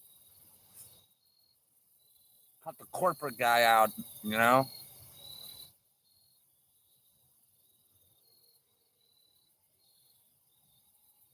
That's what I did when I was out in Kentucky. I found a bait shop, a small bait shop, in Eli's Crappie Bait Shack, I believe it was called. Cool dude, man. Walked in there, little shop, like I said, looking around. He had any catfish. Most of it was crappie catfish stuff that I seen. And then he had skipjack frozen. And I think he had bluegill too, or that might have been a different bait shop. But yeah, dude, like, cool dude. Hooked me up on a free 10-aught hook because we were trying to figure out. He's like, what's your setup? And I'm like, I'm running this much weight with this long of a leader with this hook. And he's like, you might be skin hooking them. I'm like, all right. Which I had eight-aught hooks in my box. But he reached underneath the register or the little counter and grabbed two 10-aught hooks and gave one to my buddy and one to me. And he's like, try these out. He's like, them damn things are big in there. He's like, you're probably just getting a little bit of skin. That's about it. Like, you need a bigger hook, it sounds like. We went to the bigger hook and boom, boom, start hooking up.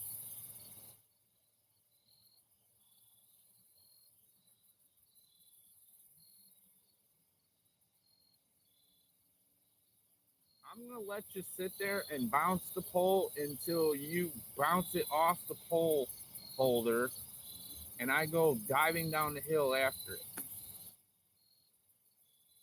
I might be fucked up afterwards, but I'm gonna save that pole from going in the river. Ah, bug, get off my face! I just smacked the shit out of myself. That wasn't funny.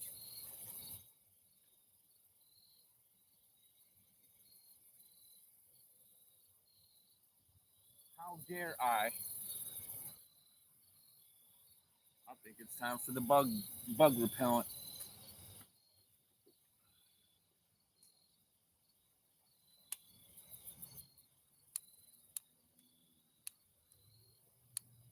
Hey, we're fire in a hole. All I know is when I do go home, I'm gonna fucking smoke a fat bowl for the victory.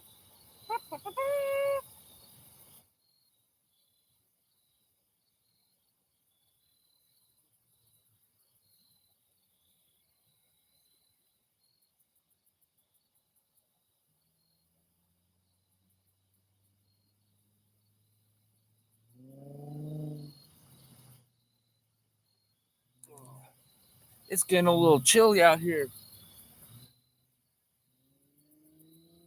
I wish I had a little bit of starter fluid or something, man. I would burn this little log that's over here. Got a lighter, but I doubt I could get. There's some small stuff going over here, but let's see here.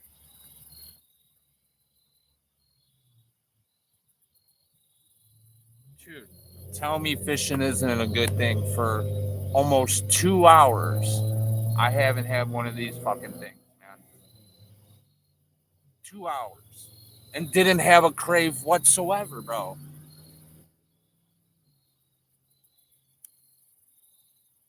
Cheers. Hit that motherfucker twice for me.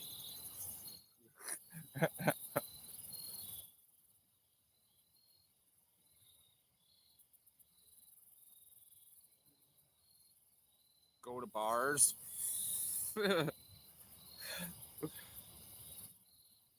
Yeah, I don't like going to bars, man. I worked at one and I was a dishwasher. I'll tell you a story. the dishwasher on a Bears special day. Like, Bears are playing, came in, they had a special X amount of drinks for X amount of dollars. Guy walks in with his girlfriend, well, before that, dude walks in with his girlfriend. The bartender, her friend comes in and sits across, like, one chick sitting here and the other chick is sitting on the bar over here. And the bartender's friend apparently felt some type of way about the other chick, kept looking over. Finally, the bartender's friend's like, bitch, do you got a problem? The other chick's like, I don't know what the hell you're talking about. There ain't much to look at anyways. Other broad gets up, walks around the bar. The other chick stands up, starts to go meet her. The chick that gets to get up to go meet her doesn't know that the first chick that stood up has a beer bottle in her fucking hand. She comes around, right off the head, busted the beer bottle in half.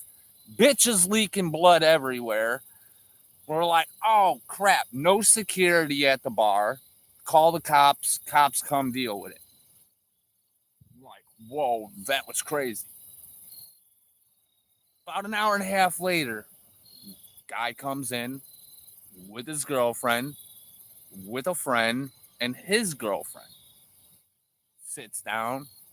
Clearly could tell they were bar hopping because he was already fucking tanked. He's like, hey, let me get me a beer. Bartender's like, okay. Gives him the beer. Drinks the beer. He's like, can I get another one? She's like, absolutely fucking not. But you could have a glass of water. And she sets it down. He takes the water and slings it across the bar. And he's like, I don't want no damn water. I want a fucking beer. Instantly, the girlfriend's like, hey, nah, da-da-da-da-da. Like, let's get up, pay for our tab, and leave. He pushes his girlfriend off to the side. Like, get away from me. Then all the guys that worked at the bar stood up and just surrounded this dude. Was like, yo, bro, we don't let that shit fly here. You know, you ain't putting your hands on no woman. I don't give a shit if it's your woman or not. Like, you're not putting hands on them. So we're like, you got to go. So it is me, the pizza delivery guy, one of the servers, and another person start, like, walking him towards the door. And his friend's like, yo, bro, come on, man. Just let's get out of here. He starts fist fighting his buddy. His buddy jumps back. And at this time, I told him, I was like, dude, just stand back. I was like, because this motherfucker is willing to attack anybody at this point. Got him to the door, which there was a corridor. There was 2 doors. You swung open, then a little space, and then 2 more doors. Went through the first doors just fine. Then he pinned himself up against the corner in the wall. And the delivery driver walked up to him and was like, hey, man, you got to go. Didn't even say nothing. Popped the delivery driver in the face.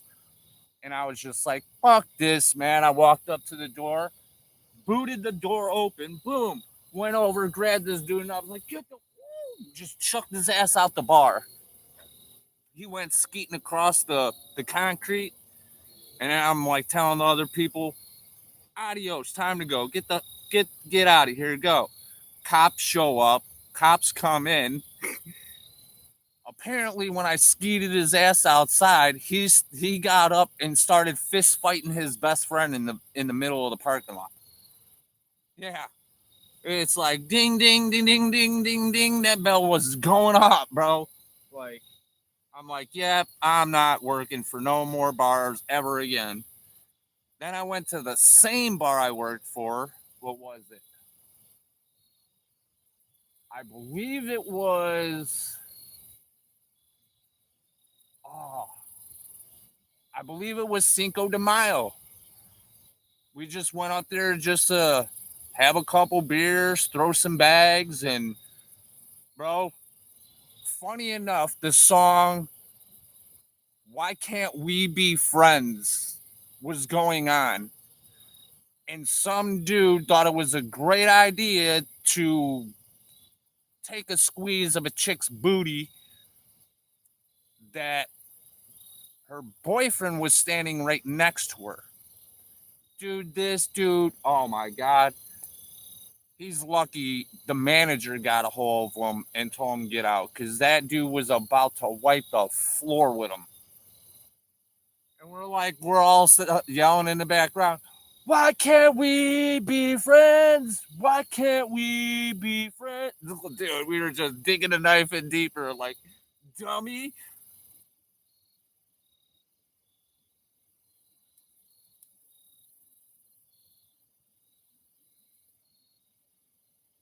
Yeah, I don't go to bars.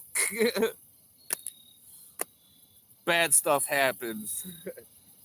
And I sit there and get to sit back and laugh because I won't get in the middle. You never know what the hell them people got. They could have a pocket knife. Like they ain't checking them at the door for no damn gun. Like I'm straight. Not none of my business. Don't give two craps about it.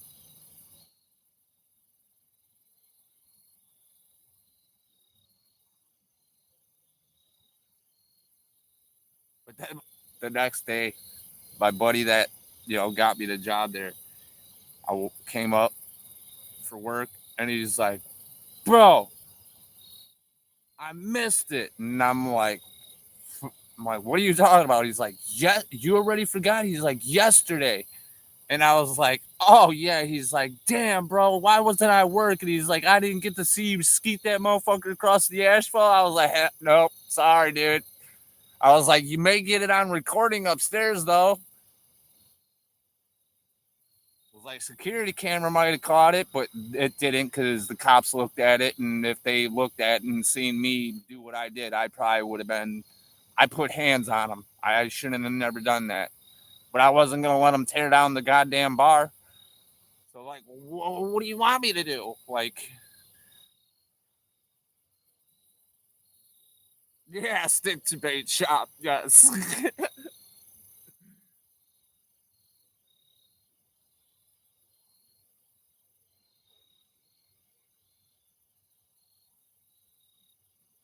Yeah. Yeah. On candid camera, for sure. For sure. Even the supervisor came up to me and she's like, Terry, you are lucky. And I'm like, what are you talking about? She's like, the corridor you guys were in before you skeeted his ass out the door? I'm like, yeah. She's like, there's security camera pointing at them doors. And I'm like, oh. And she's like, don't worry. They were in a position that the camera didn't pick up none of that shit. I'm like, good, leave it at that position. Put all the cameras in them positions, dude, because when shit goes down like that again, I'm handling some more.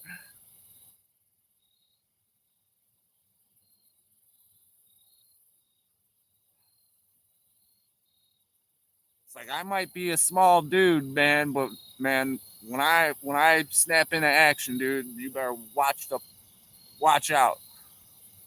I'll come doing front flips over picnic tables and ninja kick your ass across the room. I did that to what my one buddy I worked with, Yank and Crank. We were working at an auto parts store, and he was working on his car, and he came in to get some parts, and he was standing behind the register looking up parts on a computer. And I came back. I was in the rotor room smoking a cigarette, and I just started running, dude, just booking it, dude. And I jumped up and did a flying kick, dude. And then right before I jumped up, I was like, Mike, and he like stopped with the computer and turned around and looked at me. And as soon as he turned around, boom, man, he got blasted with that flying kick. I sent him about 15, 20 feet on the other side of the counter, like same side, but 15, 20 feet back. And then he was like, gets himself like stopped and he's like, bro, what the hell? And I'm like, whoa, I didn't expect you to go that far. Like, we used to do dumb shit. Like,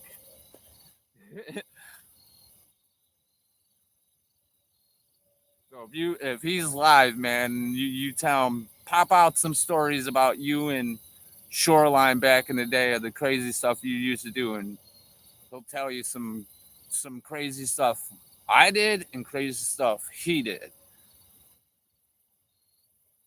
I don't know how in the hell we didn't get arrested, or you know, fined severely with a ticket, but we didn't, knock on wood.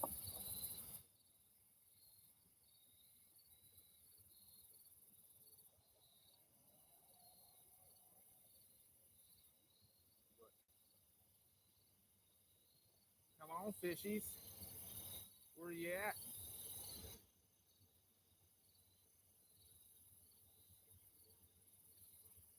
I know you're here. Are you out in the middle?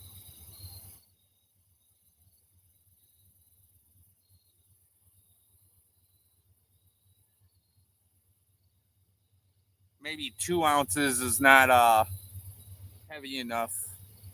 I figured use a 2 ounce on the lighter rod, although it's a medium. My rod, the yellow one, is a medium heavy, so it's a little stouter. I got 3 ounces of weight on that one, and then the silver cat, which is the white one, is got 2 ounces. I don't. It shouldn't be pulling that, trying to pull that down the river. It might be. I don't know. The river is up a little bit.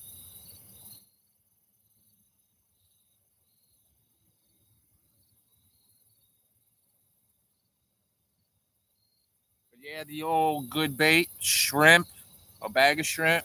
You know,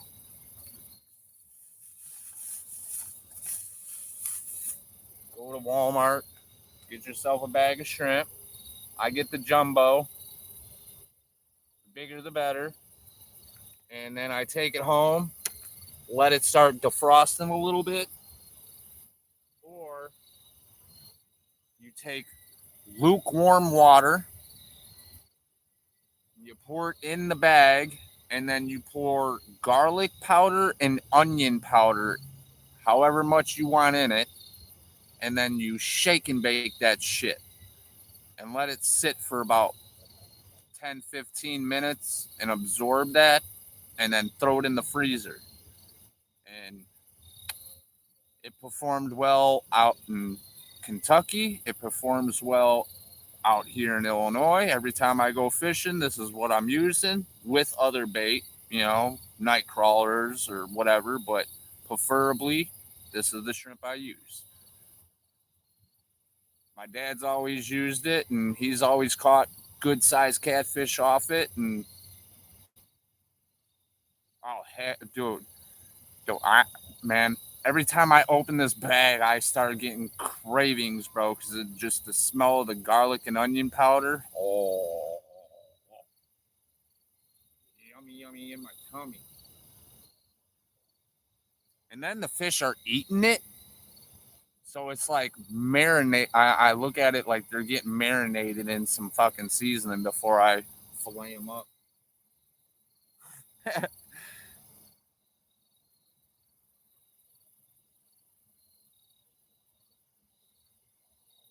And then let my bait thaw out a little bit, get a little bit of the water going, like liquid. And then what I'll do with that liquid when I get to the lake or river or whatever, preferably the river, I'll pour a little bit of that juice into the river and let it go down river. And then I'll cast one of my baits out in the middle and one down river towards the bank, which that's where they were last time I was here. But that little guy surprised me being out in the middle. I must have found a spot that they're grouping up at.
think something was floating down river.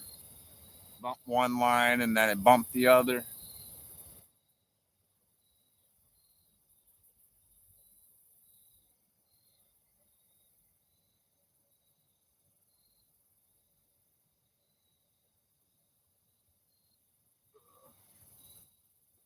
I think I'm going to switch that other rod to a 3-ounce weight. Because as soon as it gets in the water, I have a feeling that it's getting dragged pretty fast to the bank. I just want to get it dropped in the water faster before it pushes it off to the bank, because with as much rain as we had in Chicago, not last week, but the week before, it was like, I don't know what it was doing last week when I was gone, but it poured its ass off for like 4 days straight, on and off. And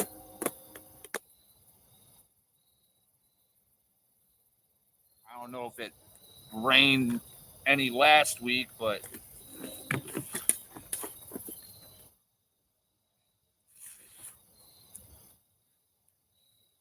sometimes I gotta move in between 2, 3, maybe 3, 4 ounces.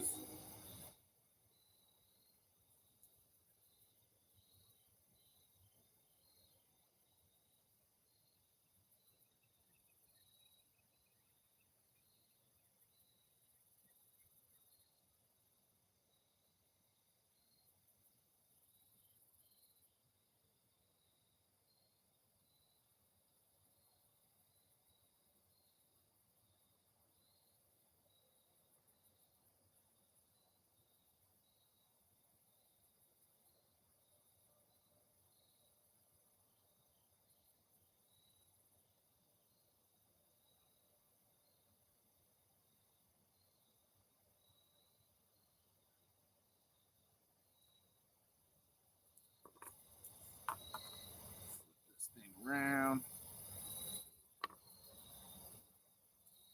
get it right back out there. Bing.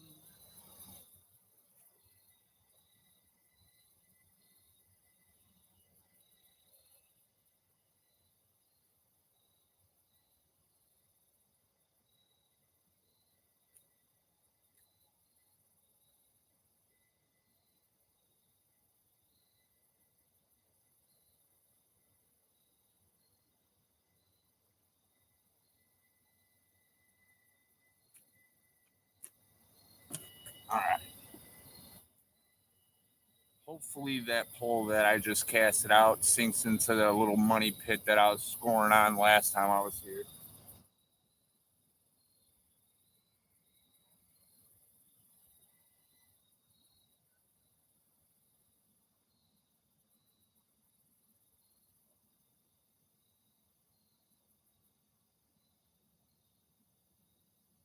It's crazy. It's like man-made little eddies out there. It'll come out and rock, and it'll form like a little turn, and then the water will come. The water will get kind of doing one of these up over it, and they're sitting in that little pocket right there before that turn.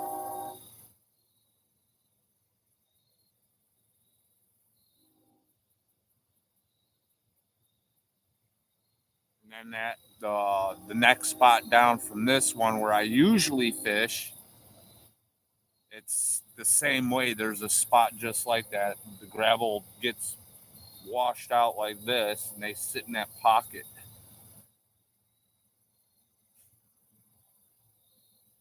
But if I'm not mistaken, at that other spot along either in the hole or before the hole, there's like a log there, because I got snagged on it a couple times and broke off. But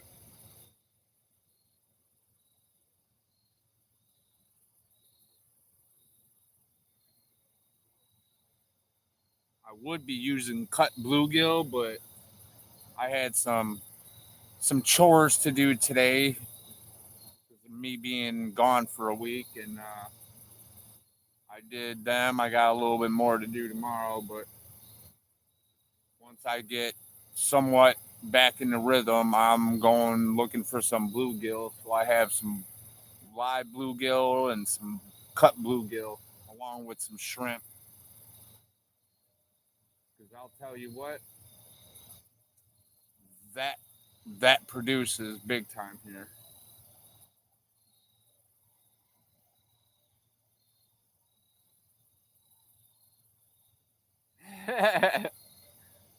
Well, dude, I was in Kentucky and I was telling my buddy, I was like, bro, I was watching Discovery Channel and they were like off in the Amazon type stuff.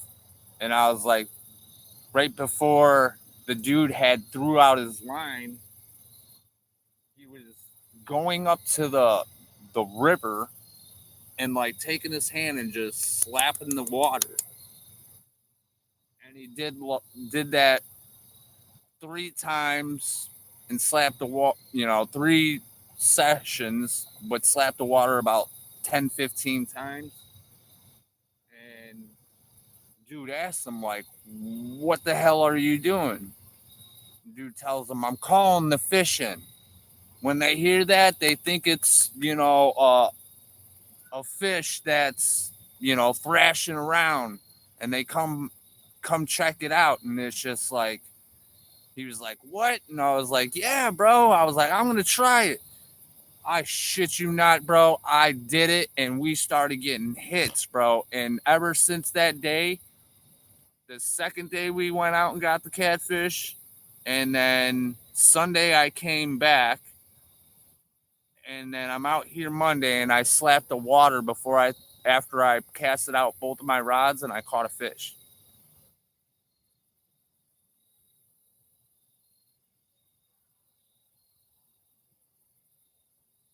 So if that ain't something, I don't know what is.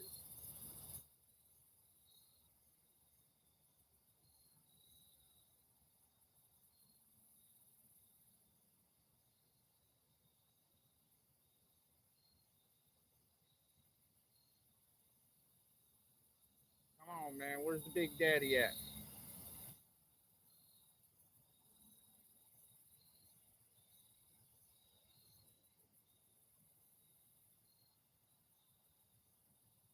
Come on, fish.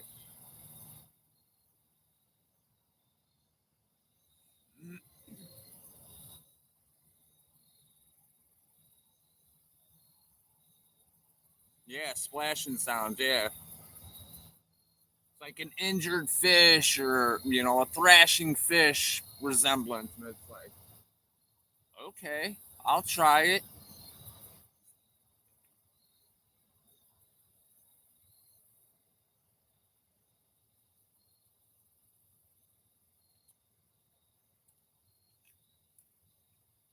And I don't know who the other person is in here, but I did hook up on a catfish and he's on the stringer. I'll show him to you. I don't know if you were here earlier. Up, oh, you left. See what the fuck? What is up with these skirty guys, man? And he's back. Is he here? You want to see the fish? I'll show you the fish.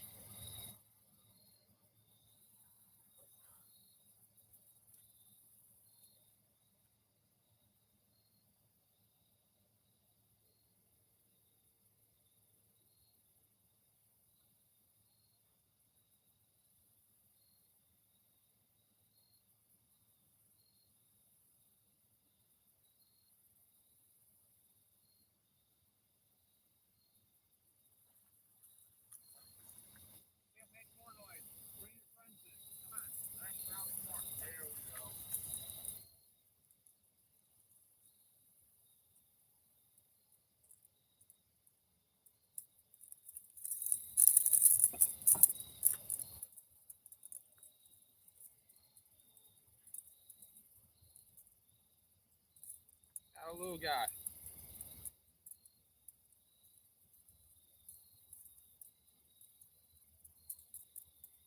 Get him back in the water.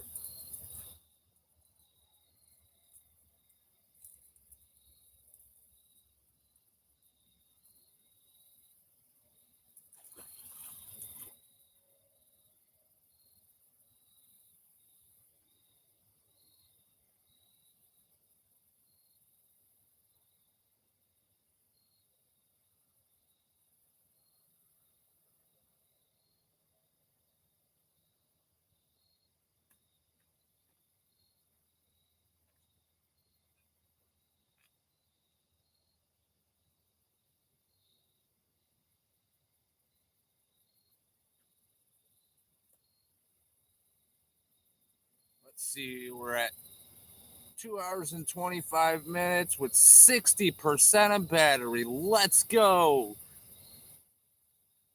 I don't have no phone. Well, I have a phone charger. It's in the truck, but I don't have no battery bank or anything like that. And this is another reason why I like fishing at night is that the heat isn't there to consume your battery faster.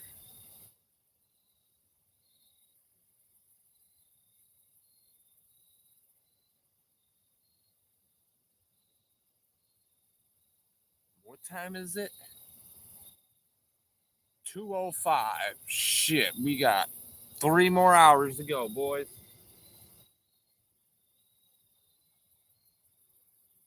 Try to sit here until the sun comes up. Maybe my phone will last there and maybe you guys get to see a nice sunrise.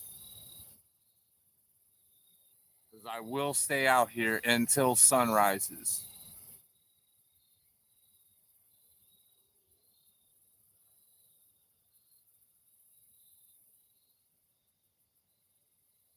When you have the time, you got to do the grind, man. The grinder to the float.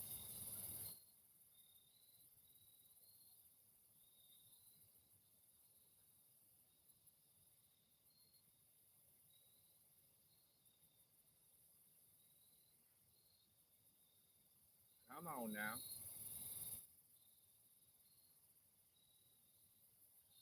Hell, I'm half tempted to take that one pull and cast it back where I caught that other fish.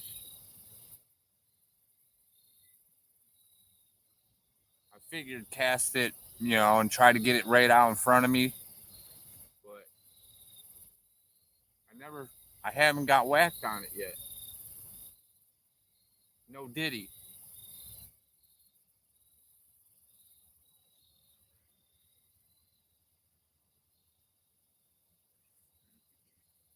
Yep, no.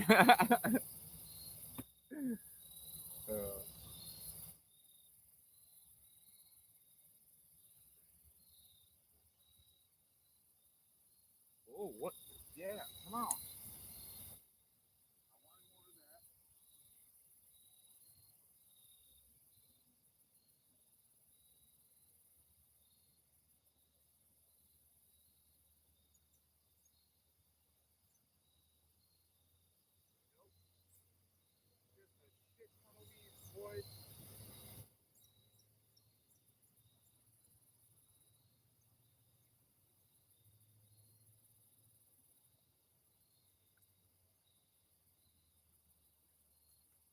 Don't you love it? 10-pounder grass carp, bro. That's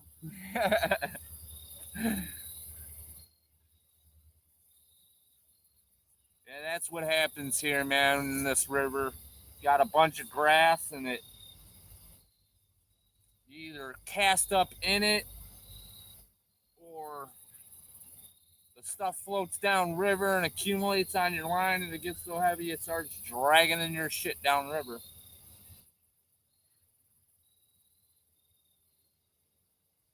But this is the name of the game.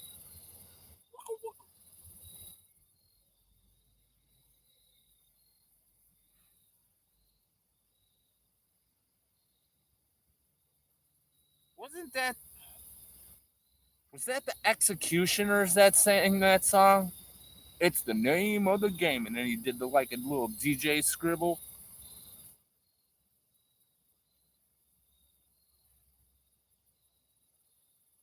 And we don't. Oh no! Get that out of it.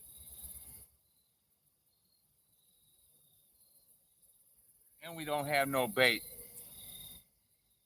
So maybe that what I don't know.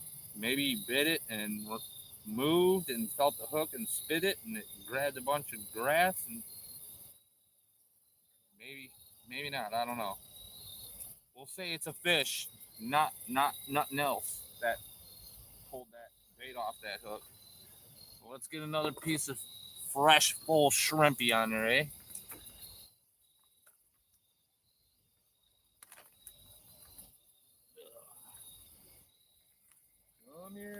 Mr. Shrimpy. I'm gonna stick you on the hook. You're gonna catch me some more food. Old piece of shrimpy, if y'all can see. Go through it this way. Here, let me. I gotta get more up on this light. I don't want to blind you guys though. Shrimpy. Go through the head. Go through the head. All the way through. Like so. Get that thing through. Turn it. Take it again. Through the tail. Through the tail. Boop. Get it down there. And then wiggle your bait up.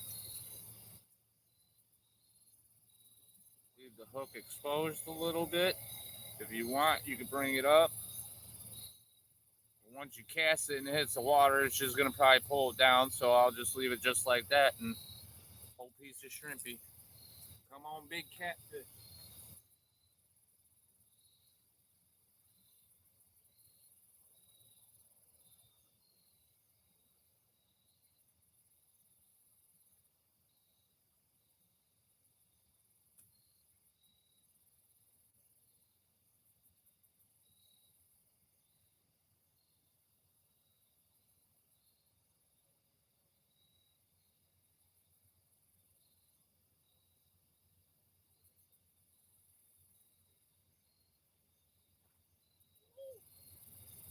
You didn't see that.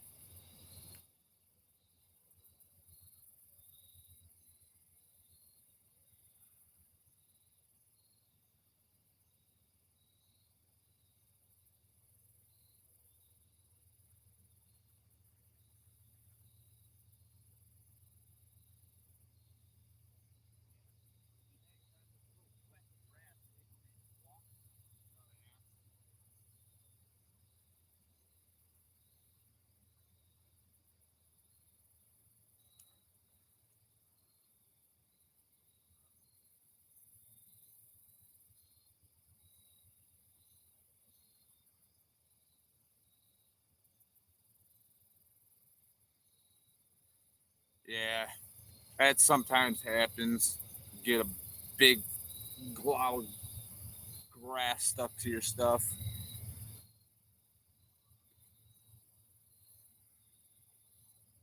Yeah. I told you those things are jumbo, man.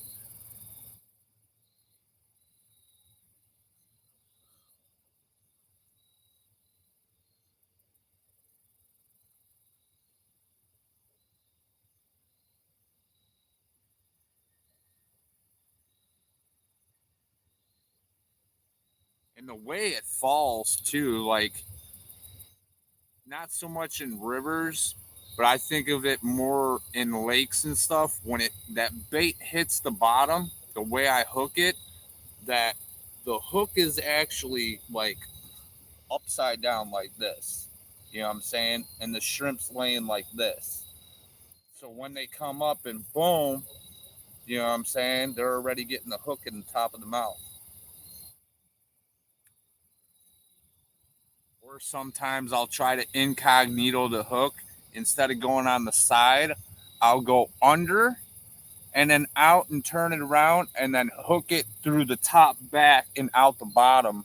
So it incognitos the hook. So when they bite it, they don't feel much of the hook. It's more the shrimp.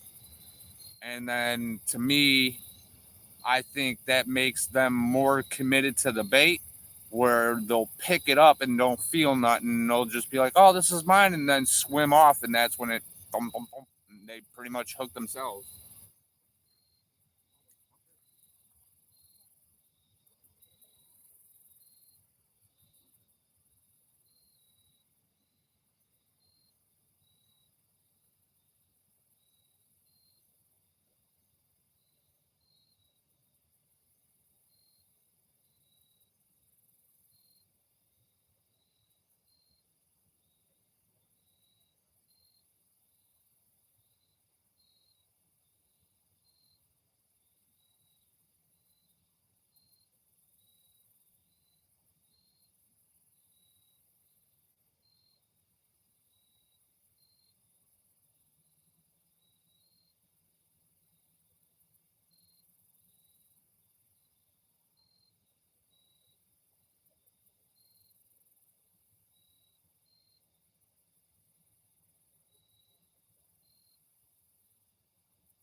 Bullshit weeds, man.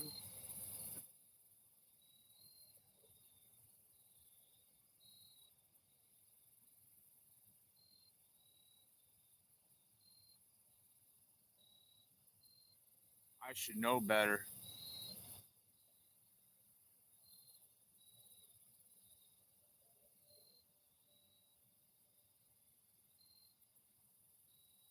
When it's just doing that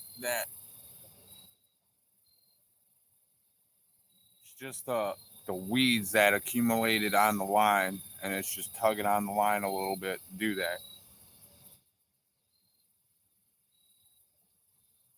But sometimes fish do that stupid shit too, dude. They'll they'll lightly hit it and have it in their mouth, and they'll slowly swim away, and it'll just like slowly go down, and then they'll feel the hook and boink, it pops back up when they spit the hook.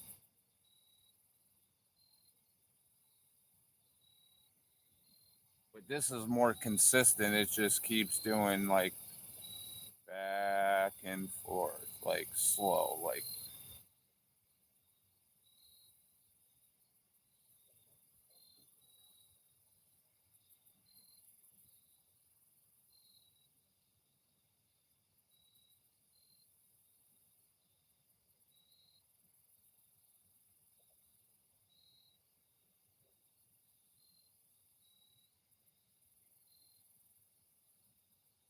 come on, pull, do a front flip, maybe a back flip. I didn't bring the special. I didn't bring the special bait. Just slip out. Yeah, I almost did, man. You weren't supposed to see that, Rude.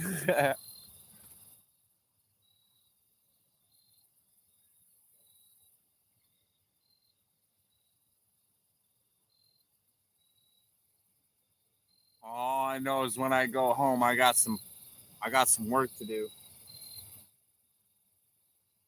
Not on this fish though. Like all the crazy stuff that's been happening to me in this live is gonna be created in the shorts. Push them damn things out.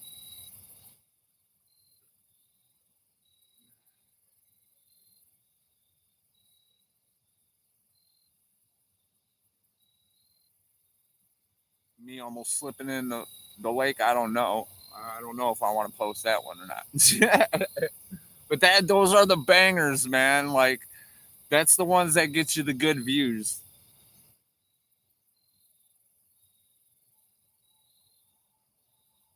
The one short I made, it was me getting scared. Like I was top water fishing with a frog, and I was working it closer and closer to me. And this, I don't know how big of the bass. I didn't even see him in front of me, dude. He was like literally, I probably could have thrown a rock and hit him in the head. And dude, he hit that bait, dude, and I jumped up, dude. Then I regained myself, and I'm like, bro, you just literally got scared by a largemouth bass, bro. Like, you big dummy.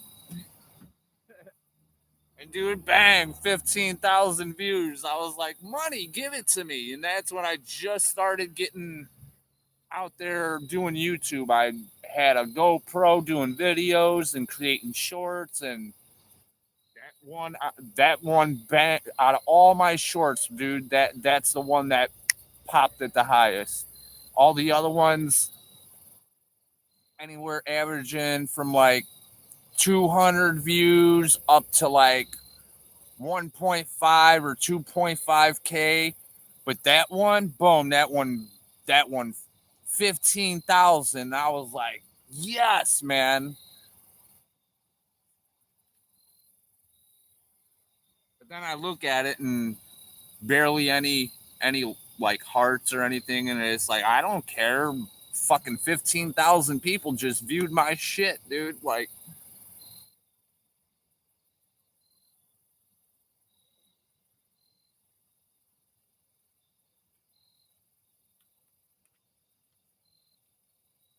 and this light's doing me proud, man. For the time I've had it on, I thought it would have died already, and I've only used up one bar of light yet so far.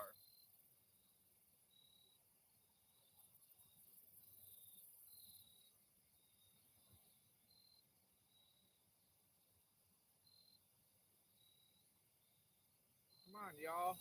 I want you to show Rude how you really are. You like trying to drag poles into the river and shit.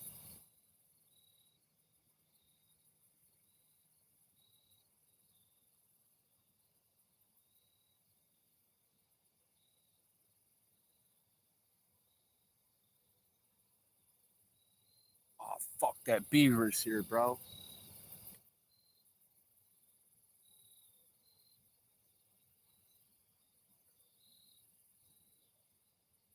Yep, that's Cleaver the beaver.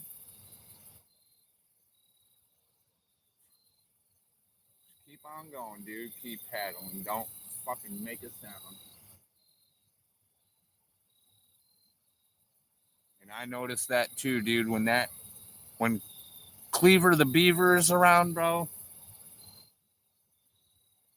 the fish stop biting. And most of the time, he'll literally swim out to where my lines are and smack the fucking water right where my line is, touching the water, starting to go in. He'll slap his tail on the water, swim to my other pole, slap his tail again, and then he'll swim upriver like, go fuck yourself.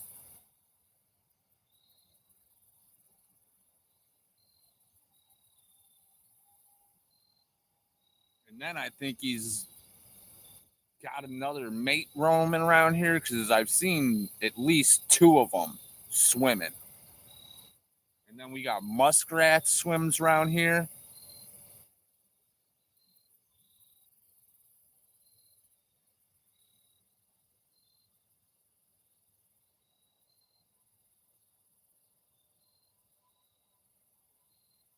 Beaver nuggets. I've never had beaver nuggets, but I'm down to try it for the first time. Like,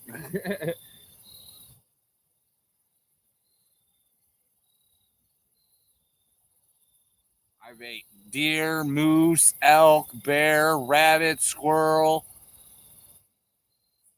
Shit, probably some other dude. Some other shit, dude. When I was younger, we used to go to like the outdoor shows, and they would have like hunting guides out there, and these hunting guides would bring like jerky or like Slim Jim type sticks, and they'll cut them in like little chunks like that for testing. And me and my sister went over there, and that it had it labeled this was that this, and we were tasting it, bro. And me and my sister would not. We were making rounds, bro, literally going around the table and kept eating the free snacks. And my dad had to grab literally us by the fucking shirt and drag us away. Like, we were just eating them out of stuff. Like, alligator, dude. Chupacabras. I don't know, man. He's a little on the rancid side, don't you think? That ugly looking, damn rat looking thing.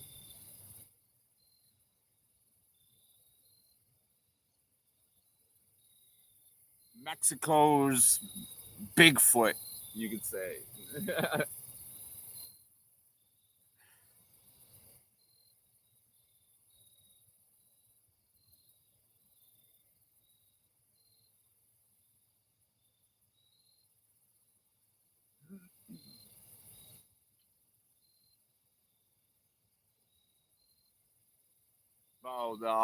I'd be watching that one YouTube channel, that Louisiana Life, and they be doing them. What were they calling them out there? They're like almost like a mixture between like a beaver and something else. What were they calling them? Oh hell! These things were big, big, dude, almost as big as beavers, bro. But they weren't beavers. Oh. But anyways, they would hunt them in the bayou, dude, and they would go pop a couple in the middle of the night, because or during the day, because they roam up on the bank and shit, and they'll turn them dudes into stew. You know what I'm like, hell yeah, I'll go for some of that.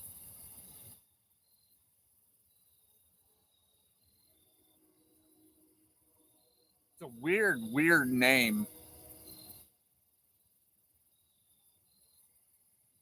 Can't think of it right now. Like I said, it's just one of them names. It's just hard to remember because it's so damn weird of a name. It ain't the chupacabra neither.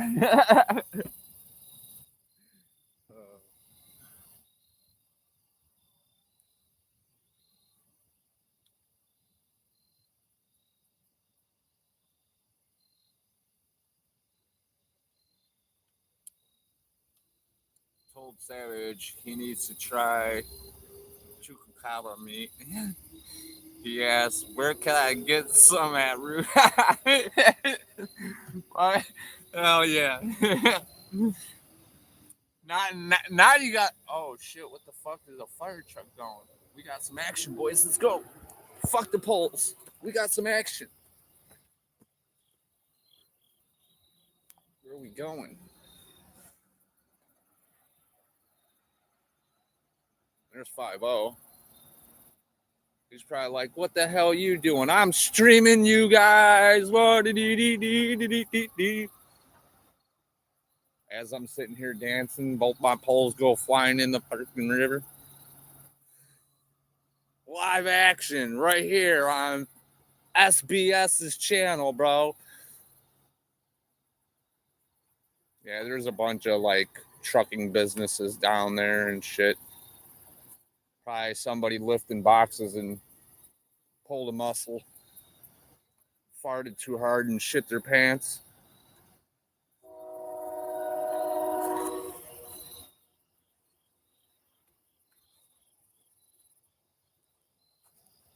It was like, oh, just all on the inside of their leg.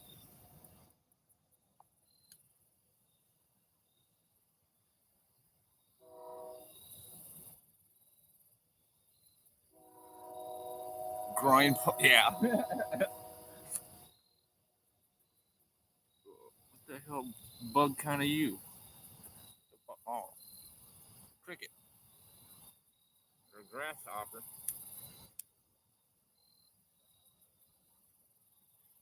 I guarantee if that cop comes by and pokes his head around here, just because he's seen me standing there.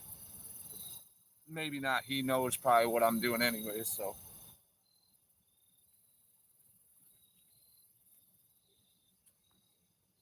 Like, what are you doing over here? I'm scratching my ass.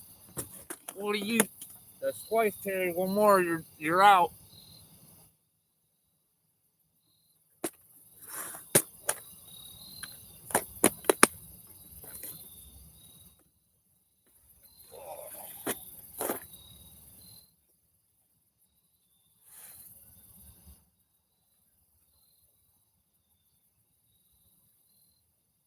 Oh yeah.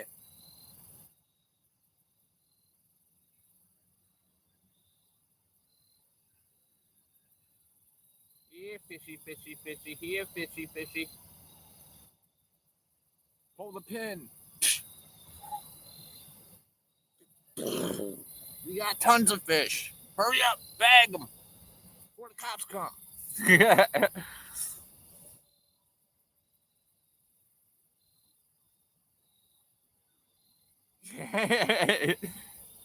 But yeah, man, I'm over here. Why the fuck you guys going that way?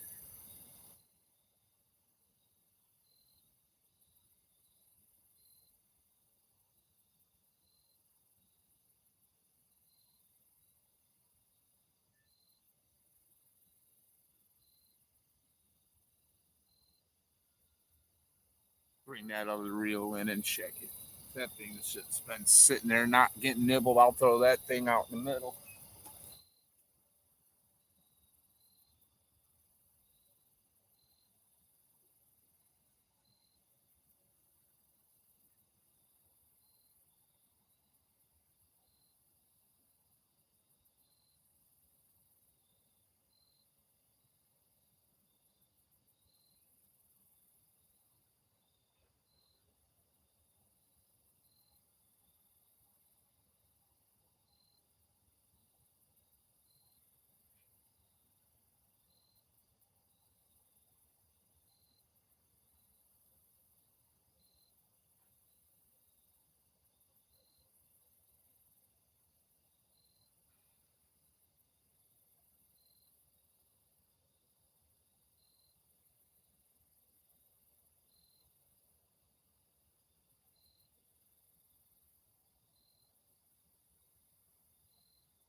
Well, that light's down to one bar now.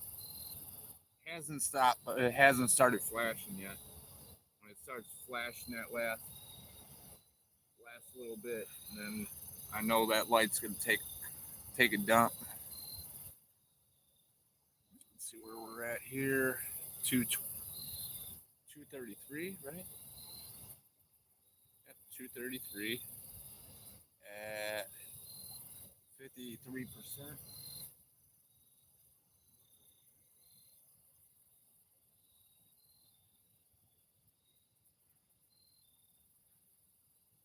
Yeah, that reason why that yellow pole is bent the way it is there's grass on it. So I'm just gonna leave it out there. That damn catfish could dig through that grass for all I care. There's so much of it. It's.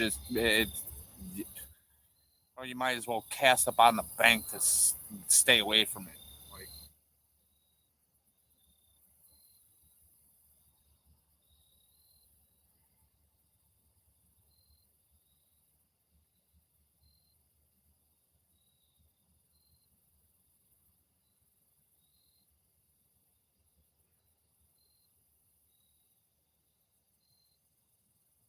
kitty, kitty, kitty, kitty, kitty.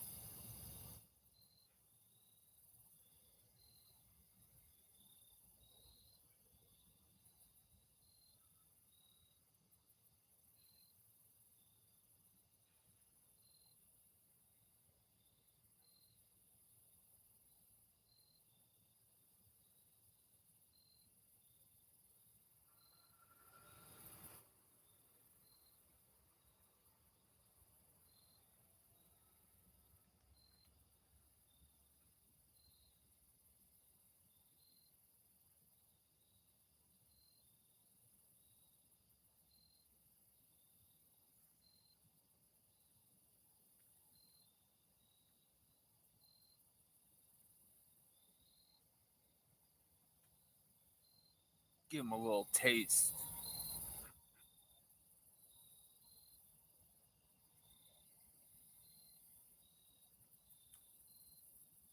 Do it about 20 minutes. Hopefully, we get something poking at a pole. Come on. Come on. I don't know if that's grass or not, but I'll get.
All right. Hopefully I can scare up another fish up out of that spot.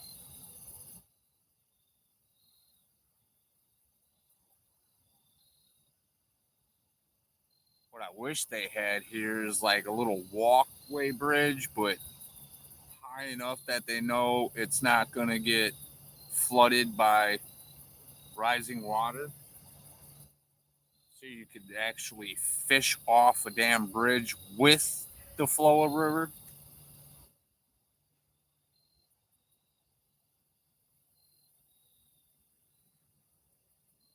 But this is what we do. We just make adjustments and just do what we gotta do to get some food around here. Come on, show me some. Show me something. Look, we got something playing with something. Come on.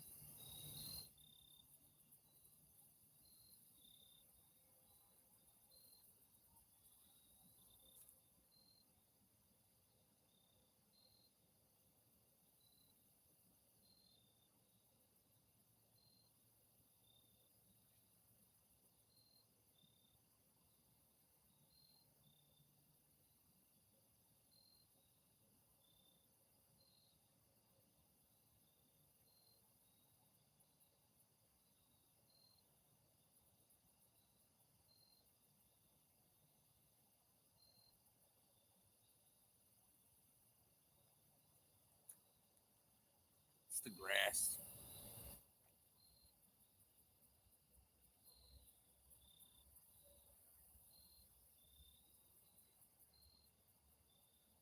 Come on, fish.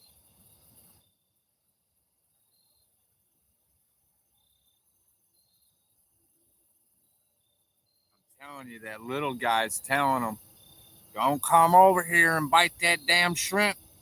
You're gonna get a new piercing.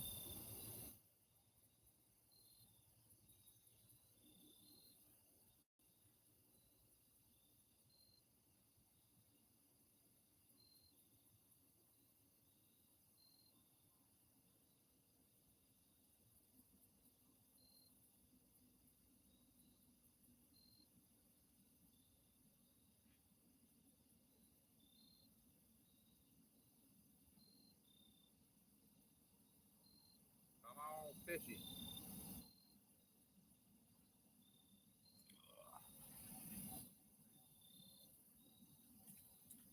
What's up, y'all? 3 people in, 7 likes. Let's go.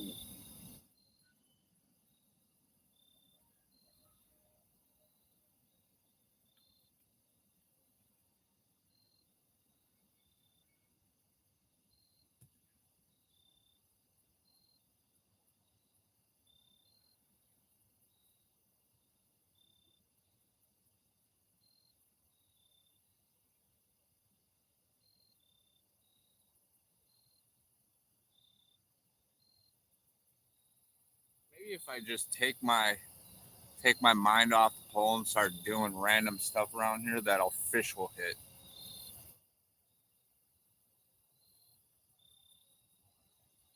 Don't say the beaver, bro. If it's the beaver, bro, I'm.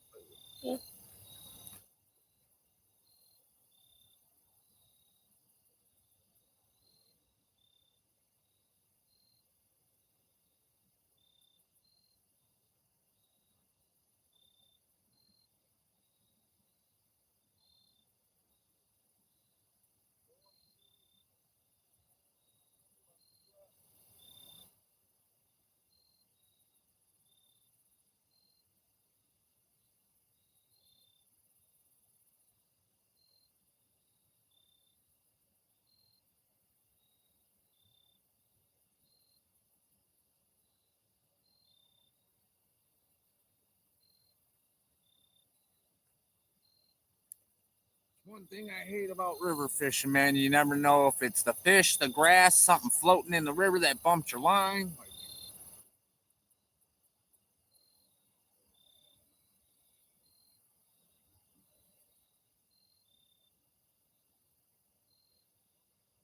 But I got on that really quick, man. I wasn't playing no games there.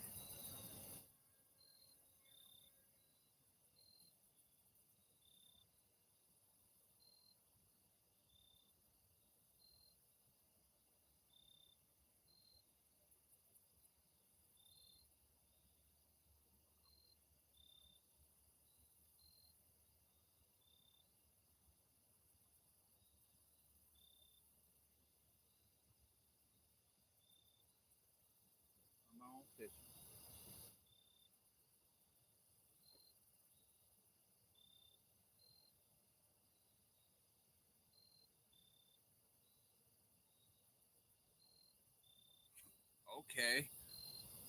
We'll play that game. I cast it out in the middle, it gets caught up on the weeds. Then it gets freed from the weeds and moves downriver and then gets caught back up in the weeds. I take it as shoreline shoreline bumping, dude.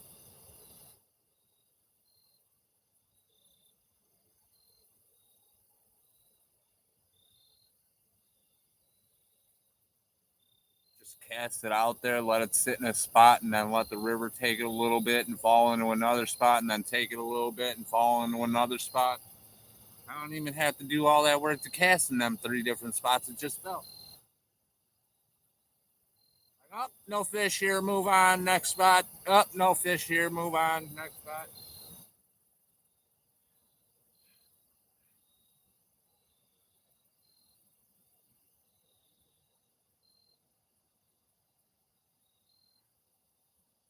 Savage's ears are ringing in his sleep.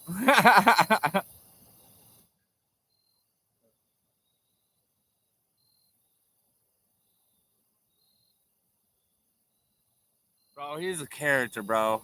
Like, I love watching him, man.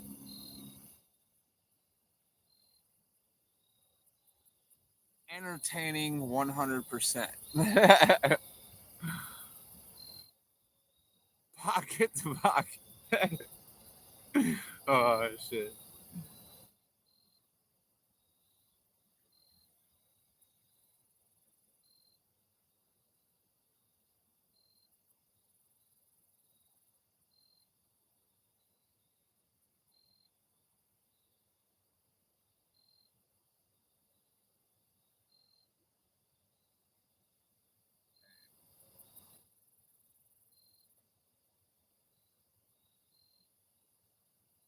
Hopefully, one more stupid fish comes, bites these baits. One more. If not, we still won. We still got fucking one pole or one catfish on the string. Get it. Hey, dummy, there's a cop down the road. I wouldn't be flying down that way. You big goofball, you.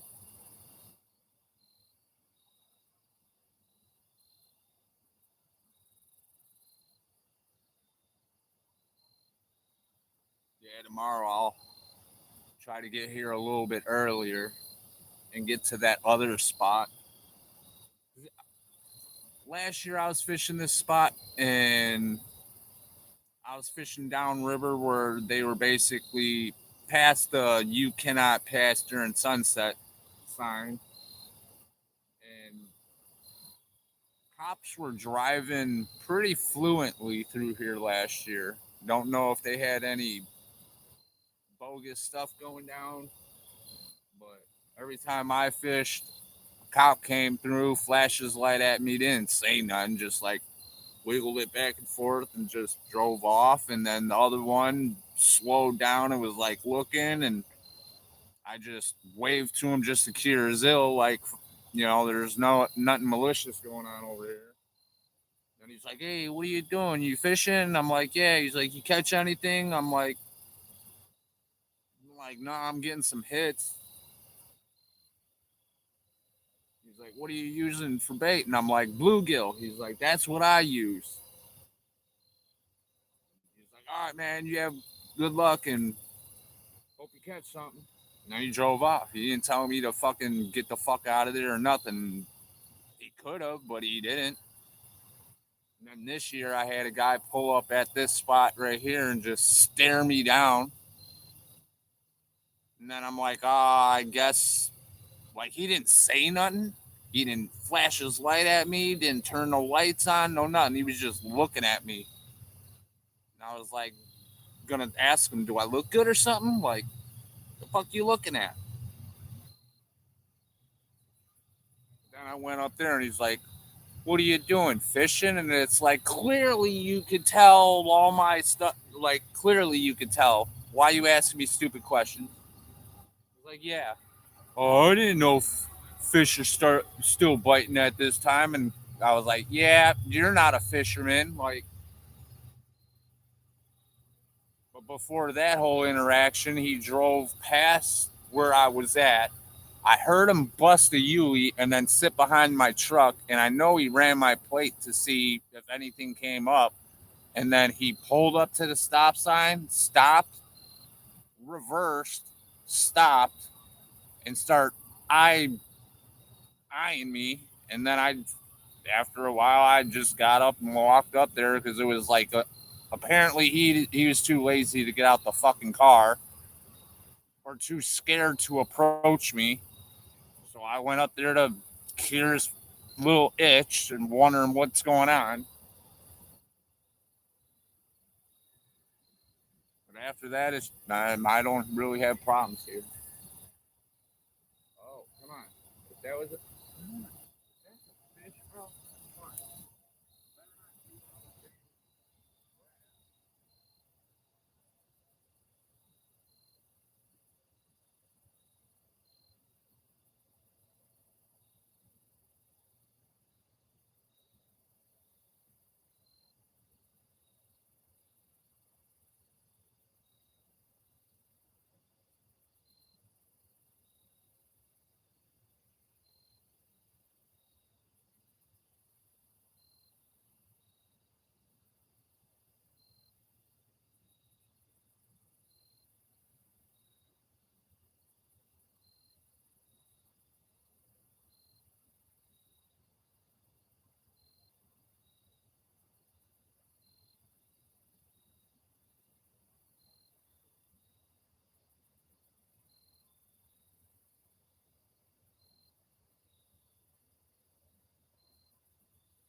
All right, they took that bait.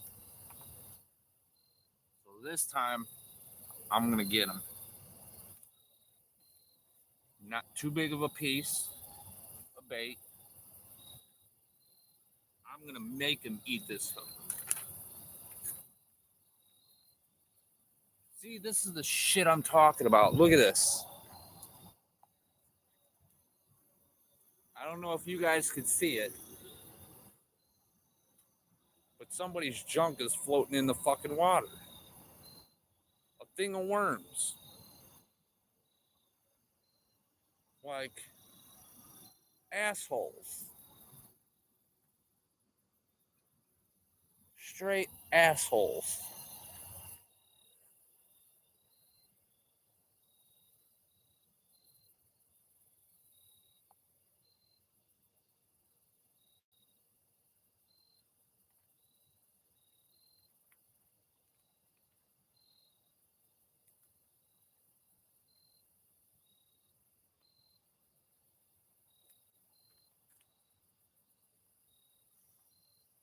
Woo!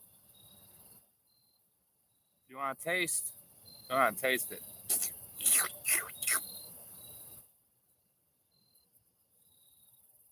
Ah, I got a little juice in my eye.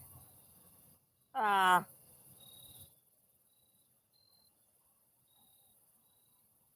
Oh.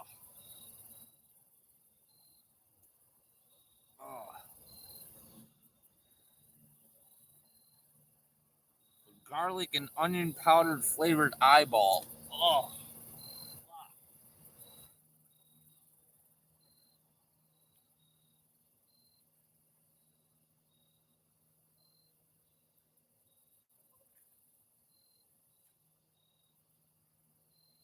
Yeah, foam container. It was a paper one, but still, yeah.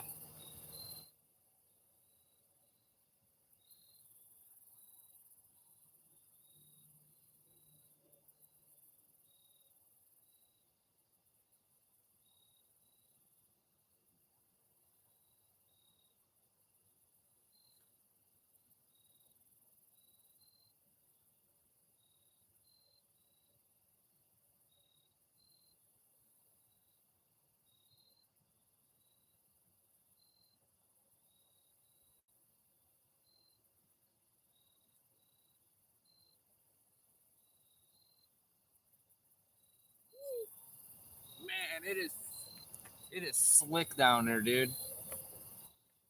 Like the water was up quite a bit. Here, I'll show you.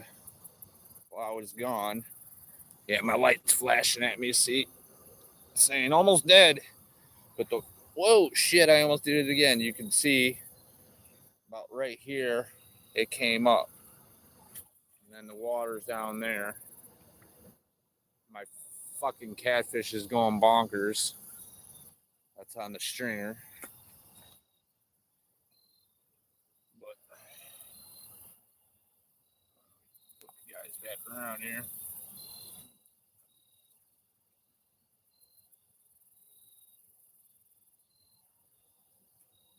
I'll be back.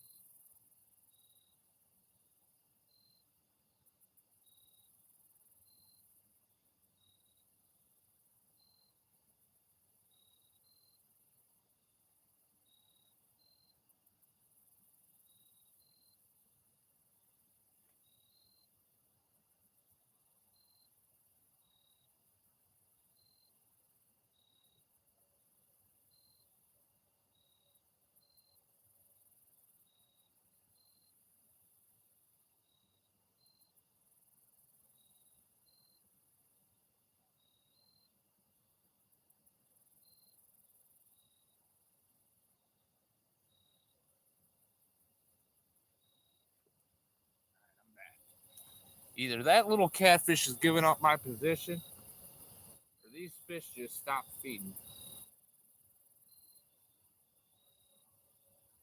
Or I just haven't cast it in this spot yet.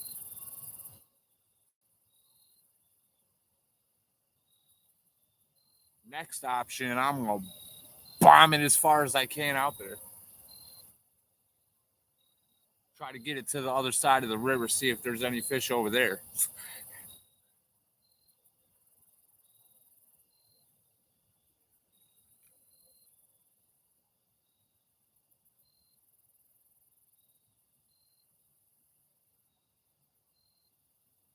Usually, when I do that, I usually have a nice chunk of bluegill on it.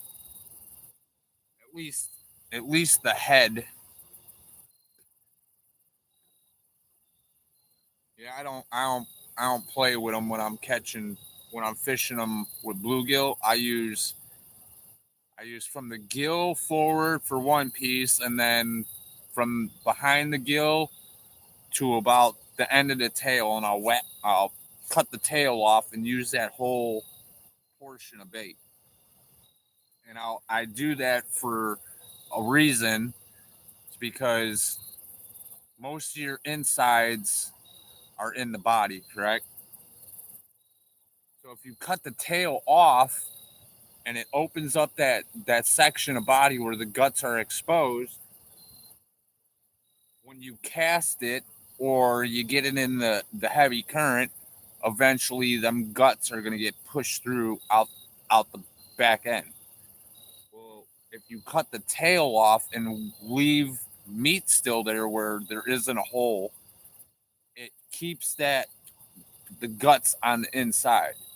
And then all I do is I take a big ass hook, 8 to 10 aught hook, and I hook it where I cut the fish. So it basically, that hook is almost kind of like stitching it back closed, but it's open just a little bit. And it's keeping all that guts and blood and shit inside the body. And then I'll just hook that hook like that and just flip it out there, one hook. And these dudes will literally make these poles want to do front flips and get dragged into the river and shit.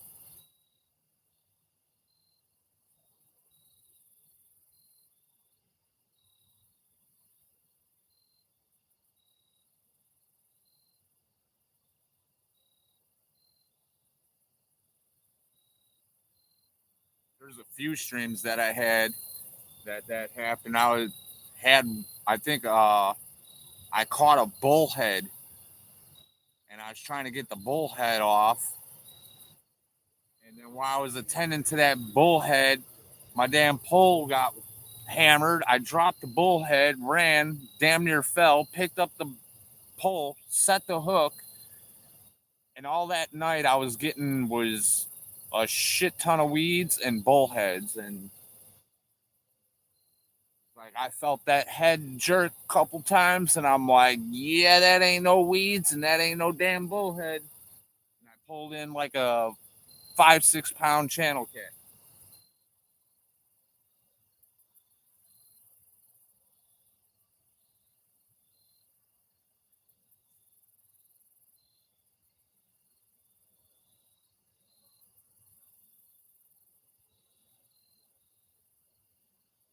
I need to rig up another pole, figure out a different rig so if I don't have to be cutting rigs and retying stuff, I could just bring one in, set it, put it off to the side, grab one pole, unhook it, put a piece of bait on, and flip it out there. Which I think I had pre-rigged stuff, but I lost all my stuff in Kentucky. Trying to learn the lakes and rivers over there, man.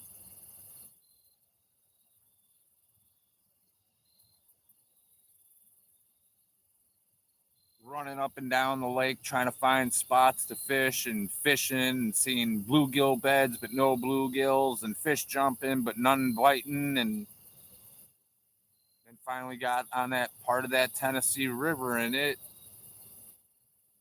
got turned up. And I would have been streaming. It's just I wasn't familiar with the lake and all that, and I had enough going on tending to my friend not just getting back into catfishing. He had to be taught a few things, some rules. First rule he learned was when you're casting, don't overcast, side cast, because he lost probably 3 rigs casting that way, because the line kept wrapping around the tip of the pole, and when he made the cast, it just snapped his line, and he just watched his whole rig just go floating away. And I'm like, sucks to be you. Ties on another one, goes out, does the same damn thing, and I'm like, bro, like, rule number 1, side cast. Say it with me one more time. Rule number 1, what is it? Side cast. Rule number 1 is what? Side cast. I'm like, all right, we got that down. Rule number 2, stop touching the goddamn pole. I'm like, you cast it out there 10 minutes, you drag it back in, you recast it to a totally different area. I'm like, how do you expect anything to find your bait, dude? Leave it alone. Stop touching it, or else I'm going to start smacking your hand like a 5-year-old, like, punish you. Like, stop it. And then he started to stop and leaving it alone, and lo and behold, he catches a catfish. Bravo. Now he's starting to get it. He's learning rigs, learning to have patience, and of course, having patience with 2 people that have ADD and ADHD.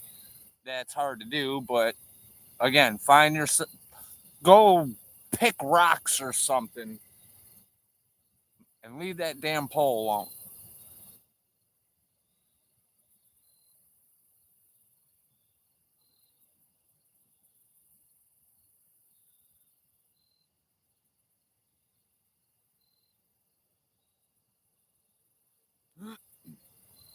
ACDC, yeah. Hell's bells, damn it. Hell's bells.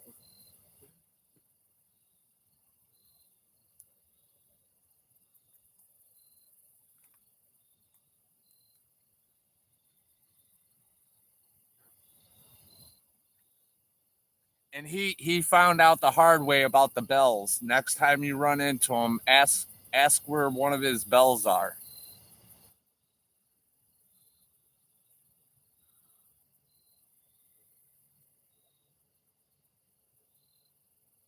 It's like he casts out, cool, sets his pole down, gets his pole set up, pulls out the bell, puts it on,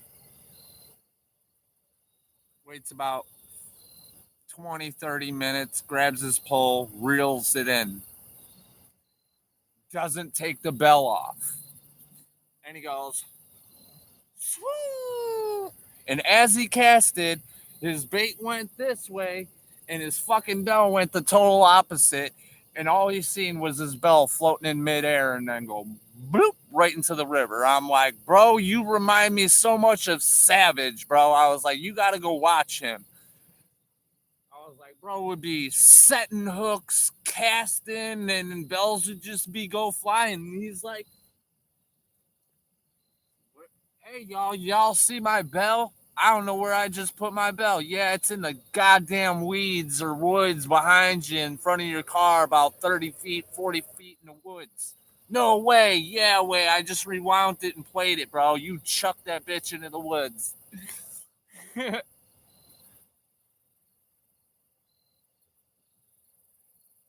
he comes out with a new one.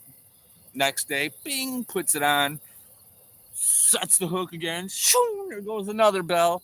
I'm like, bro, they need to just start sponsoring you as many bells as you're going through, bro. Like, okay,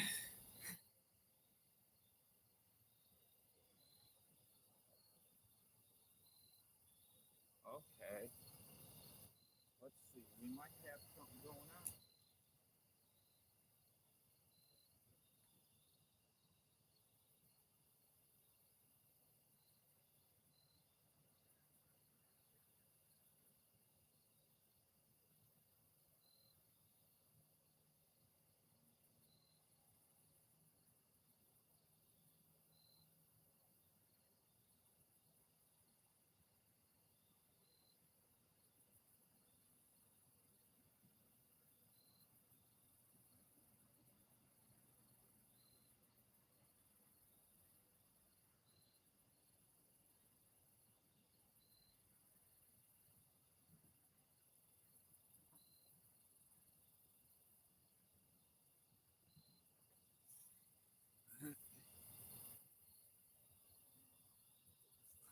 Ring a slinger. Yeah.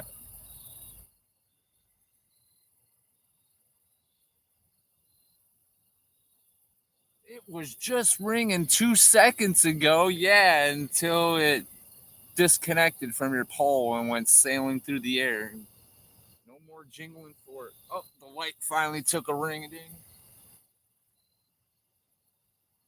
We are out. Officially OUT out. But we are grinding, my friend. We are still at it. Got the headlamp. Not the best, but it works.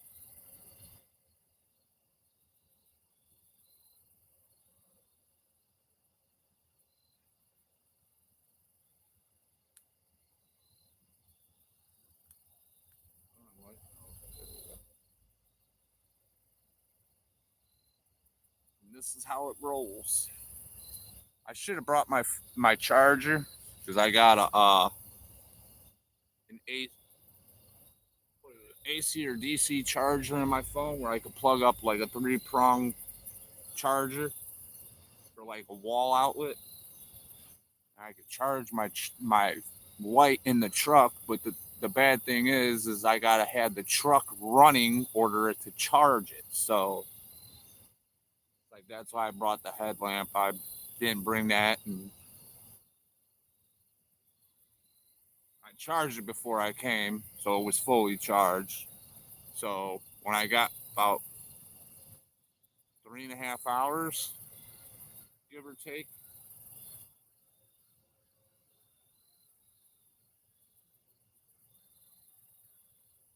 which ain't bad. You know, for the light it gives out. If I had it hooked up to an actual outlet to a wall, it could go brighter. Go five. It's set for 5,000 lumens, so I could only get it on medium and low. It'll only kick on high if it's plugged into a wall. No B word.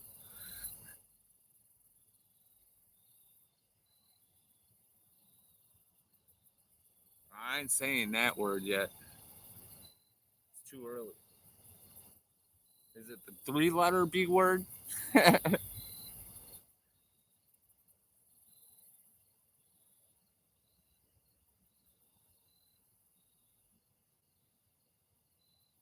And there, oh, that one. Yeah, yeah, yeah.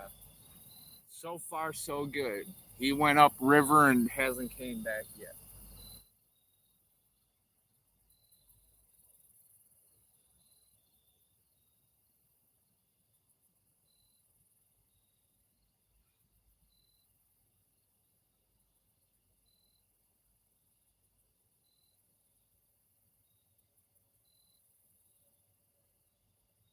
Bro, something's doing something to that hole.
It's just grass clumping up on it.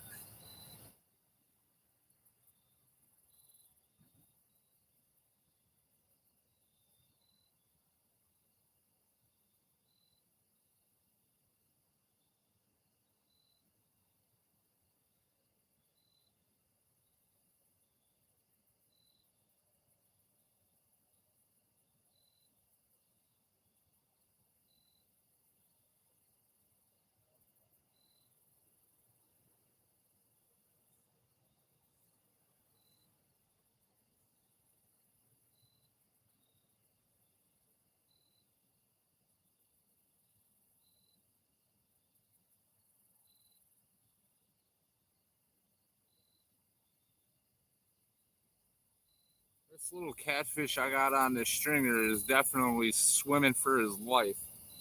He's making all the noise in the world he could possibly make right now.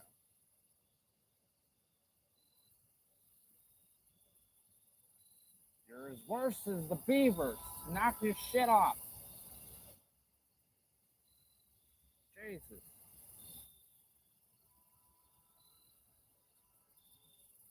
I hear a train horn.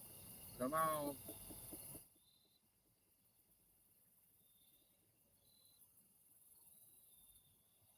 Turn into a kid and start throwing rocks in the river. Hey man, you're scaring the fish. Put on board, Dad. I'm bored.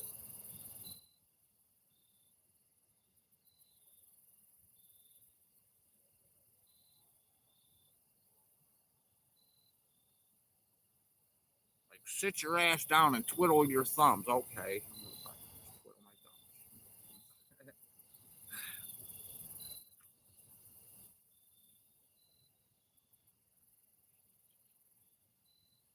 Shit, I remember the first time my dad took me hunting, man.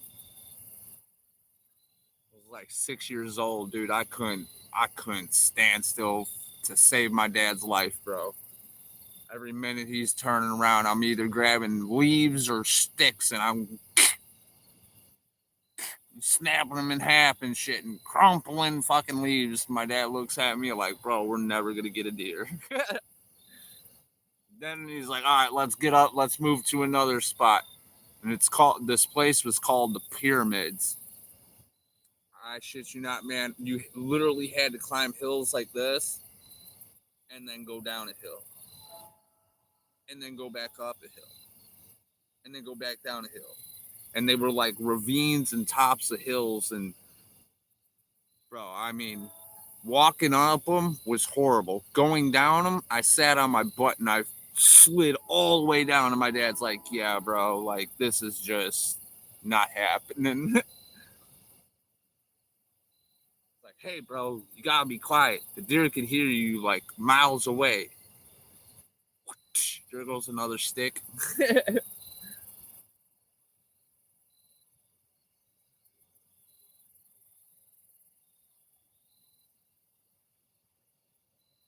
whatever is messing with that pole, I'm gonna let you mess with it until that pole does a front flip, my friend. Because I'm not getting my ass up off this table again. To be fucking just another bluff in the wind, you know. Come on, let's go, let's go, let's go.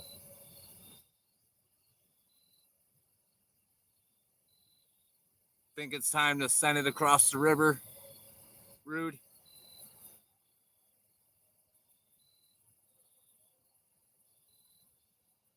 Give it the old hee haw across the river.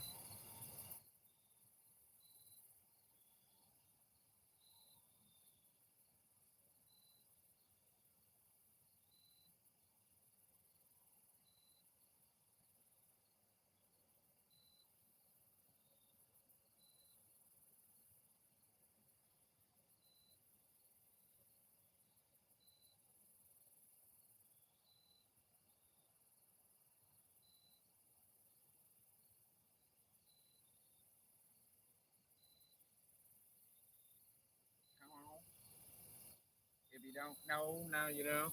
Dude, while we were out in Kentucky, while I was out in Kentucky, we went night fishing a few times. The shit I seen in the sky, bro.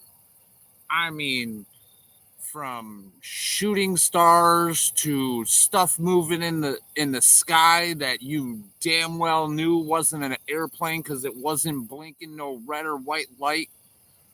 Like, and it was a bright light and it was moving at quite fairly fast speeds. And it's like, and then all of a sudden, it just disappears out of the air. Like, it wasn't no shooting star because it was the same brightness all the way. And then it just, you seen the light and then you didn't. And it was just like, bro, like, I don't really see much stuff out here right now. 1, 2, 3, 4. Well, I see some stars, but not like I was seeing out there. And the amount of stuff that was moving in the sky.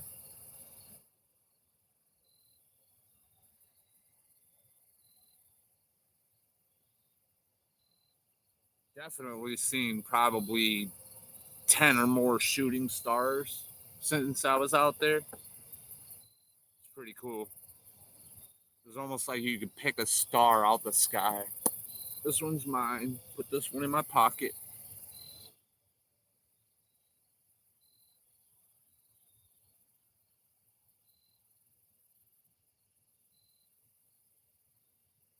Yup, yup. I think it's that time, man. I'm just gonna send it. Send it across the river. See if there's anything over there, and then what time is it?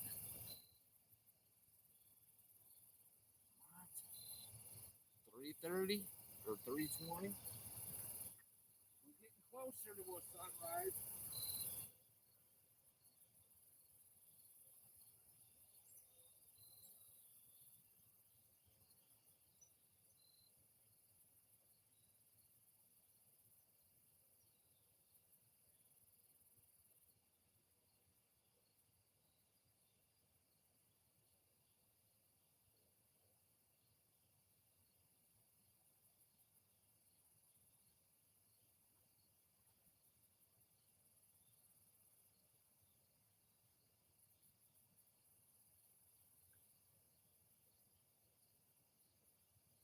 Money, shoot for the show. We're gonna get ready.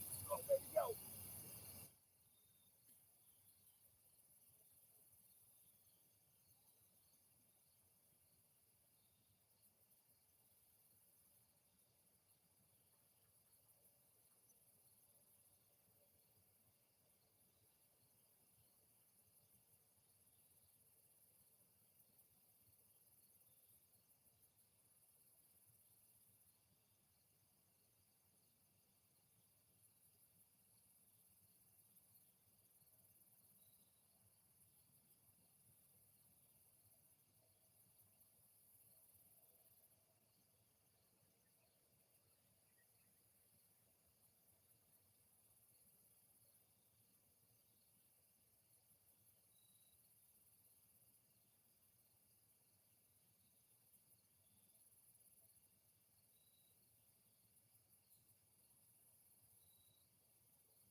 That second line I sent all the way across that river, damn near all the way.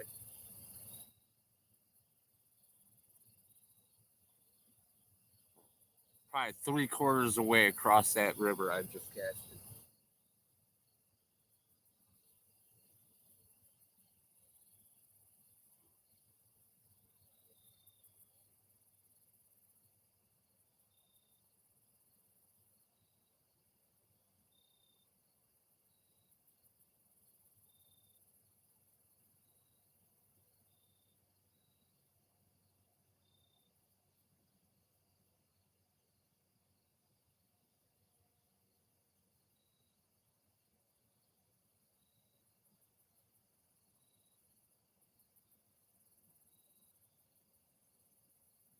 And there's so much grass out there, and it's so thick. What's probably happening is when I cast out there, it's sitting on top of the grass. Sometimes it might work its way through it, but you know, at last one when I cast it out there and it was going down, dropping, going down, dropping. That was probably it skeeting across the top of the grass. And as it was doing that, it was just accumulating more grass on the line, which was helping it getting dragged down the river. But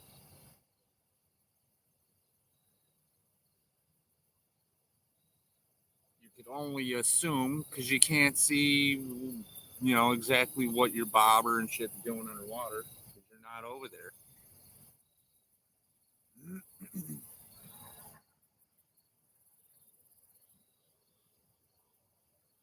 Oh, come on.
Fish shit.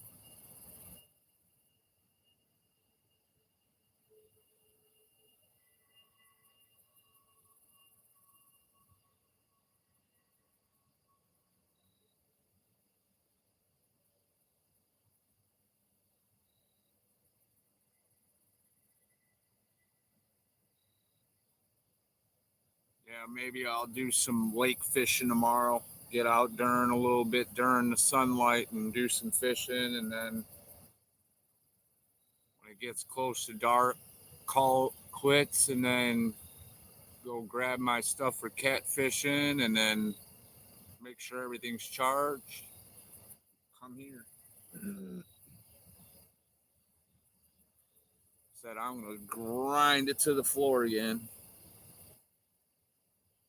till I can't, and then I'm gonna grind it some more.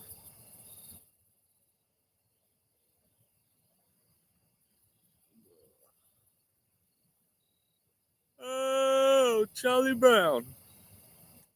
Kicking in, my friend. It's kicking in.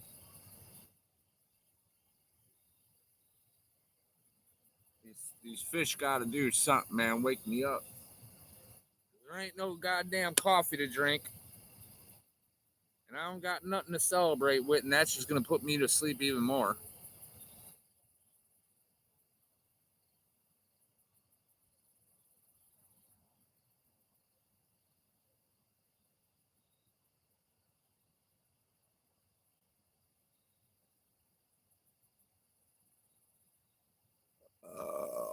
Oh man.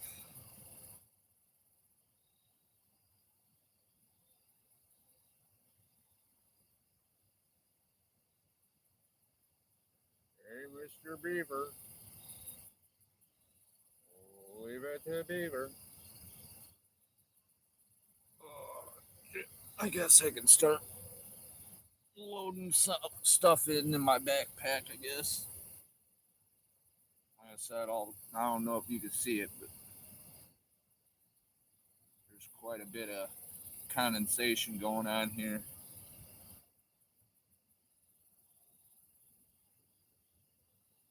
It's wet out here, my friend.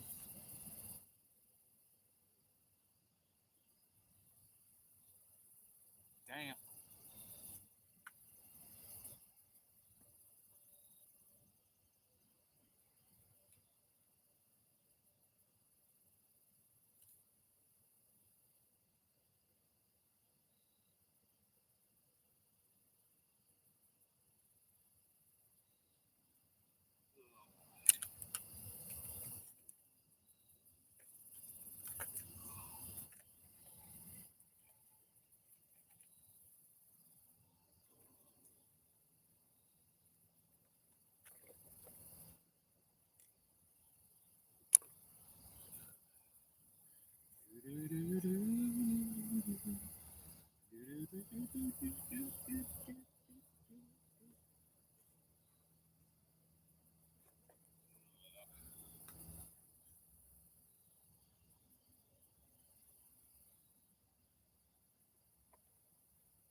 It was not.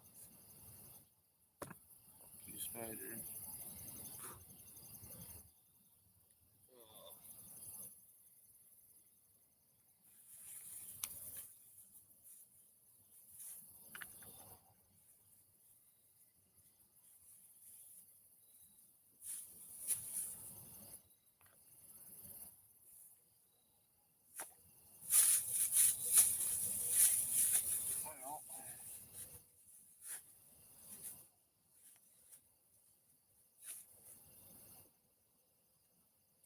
put this stuff up in the truck.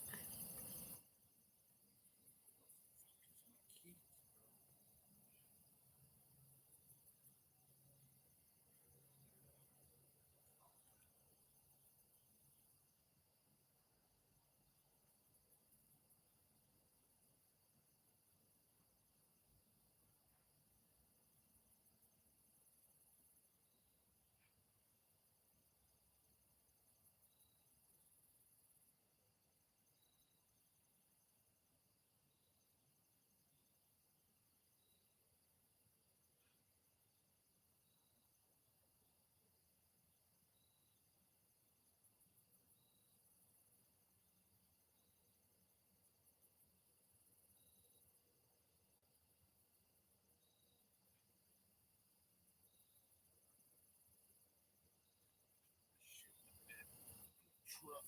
I'll be back.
That was a muskrat. Damn muskrats. I just scared one off. The reason I know it was a muskrat is when I clapped my hands and stomped my foot, he didn't smack the top of the water with his tail.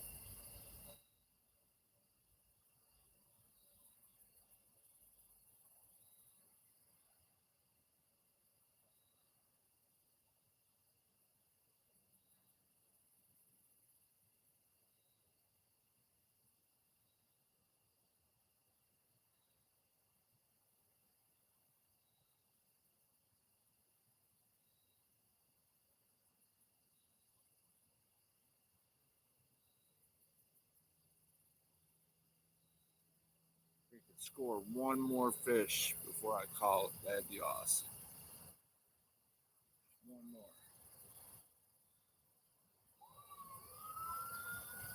Five O's pulling someone over. Woo!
Here, kitty, kitty, kitty, kitty, kitty, kitty, kitty.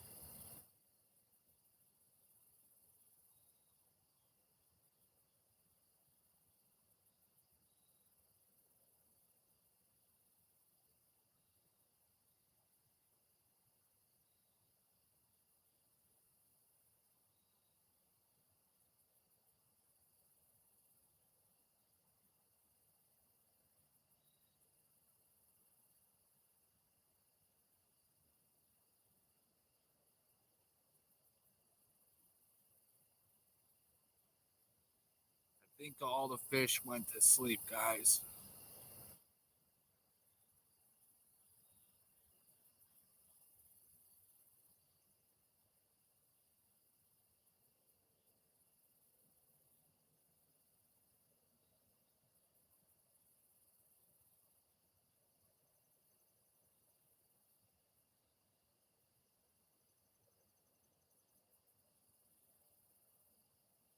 Whatever you are playing with the bait, just take the damn bait. If it is anything.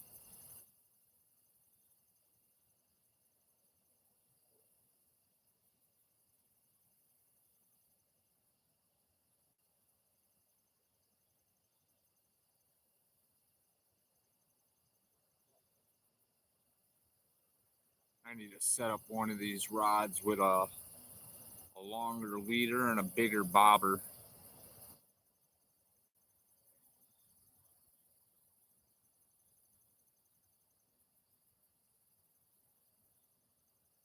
Try to get it up out of them weeds.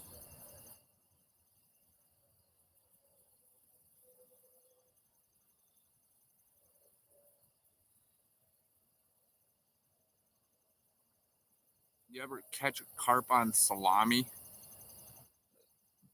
I have.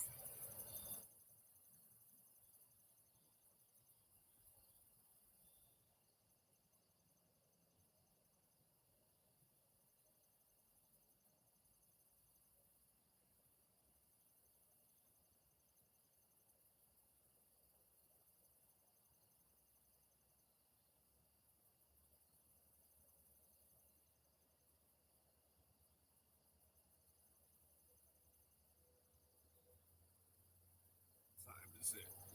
Let's see what time is it. Get the hell out of here. Almost 4 in the morning.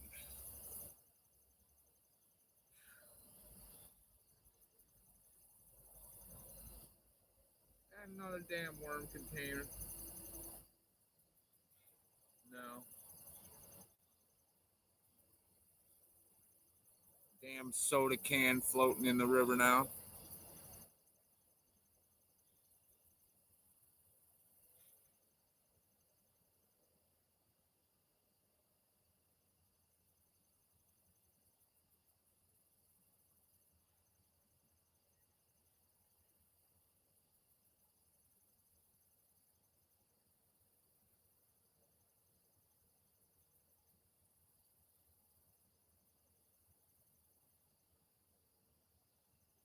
I don't know why people do that, man. Throwing their junk in the river.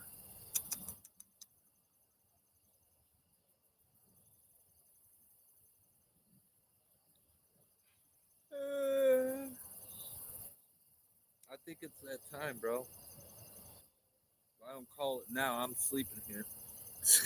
Right on this fucking picnic table.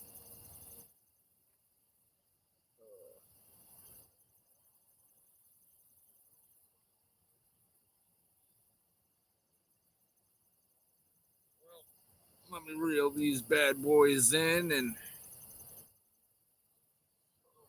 good noise.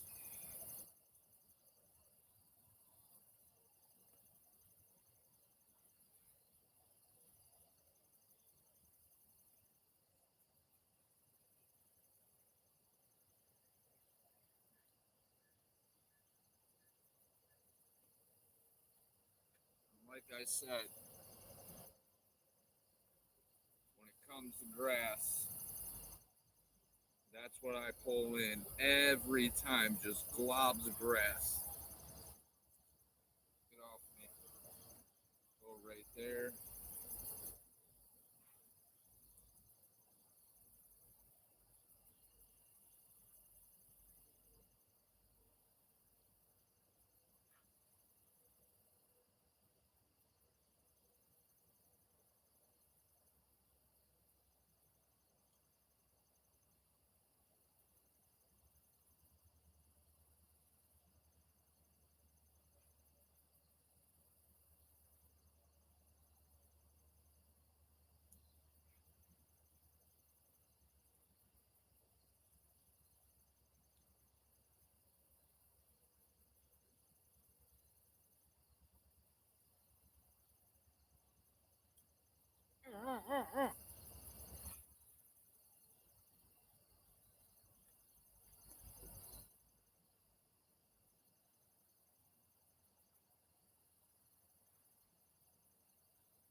Weights off.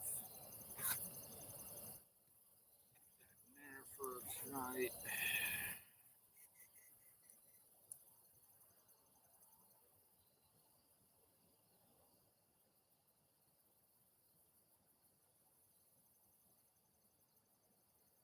One pull in.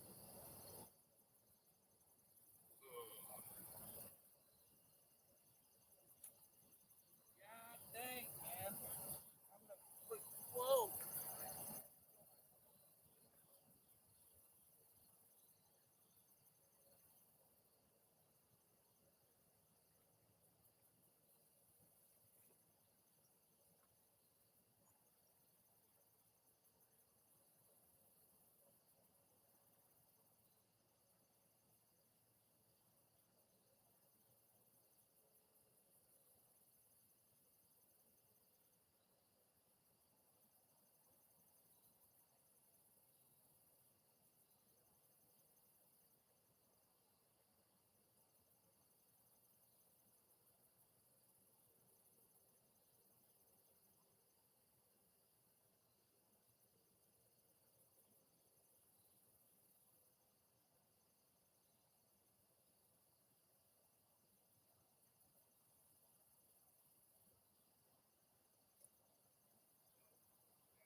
Yes, you're next. Don't worry. Gotta get all my gear put in the truck really quick. Shut that off. Cool that off. Boom. Alright, I'll be back, guys. Ladies and gents, boys and girls, children.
Alright, guys. Show you one last time. You can't really get a good eye because my battery's dying on my headlight, but like a what was it? 2 pounds and 2 pounds and some ounces. 2.15, I believe it was. That's dinner for tomorrow or the next day. But Rude, appreciate you hanging around, brother. Whoever the other person is, thank you for hanging around. I appreciate it. Mike, Josh, Lee, everybody that showed up. Thank you very much. Appreciate you guys sticking around, watching me, hitting the thumbs up. Tomorrow, don't know exactly what time I'll be out, but I will be out. I'll try to post something on my post letting you guys know around what time I'll be going live. And then I'll see you guys tomorrow chasing down more kitty cats or whatever I prefer to go for that day. Bass, bluegill, crappie, whatever. But thanks for showing up, guys. I appreciate it a lot, for reals. I'll catch you guys on the next side. Peace.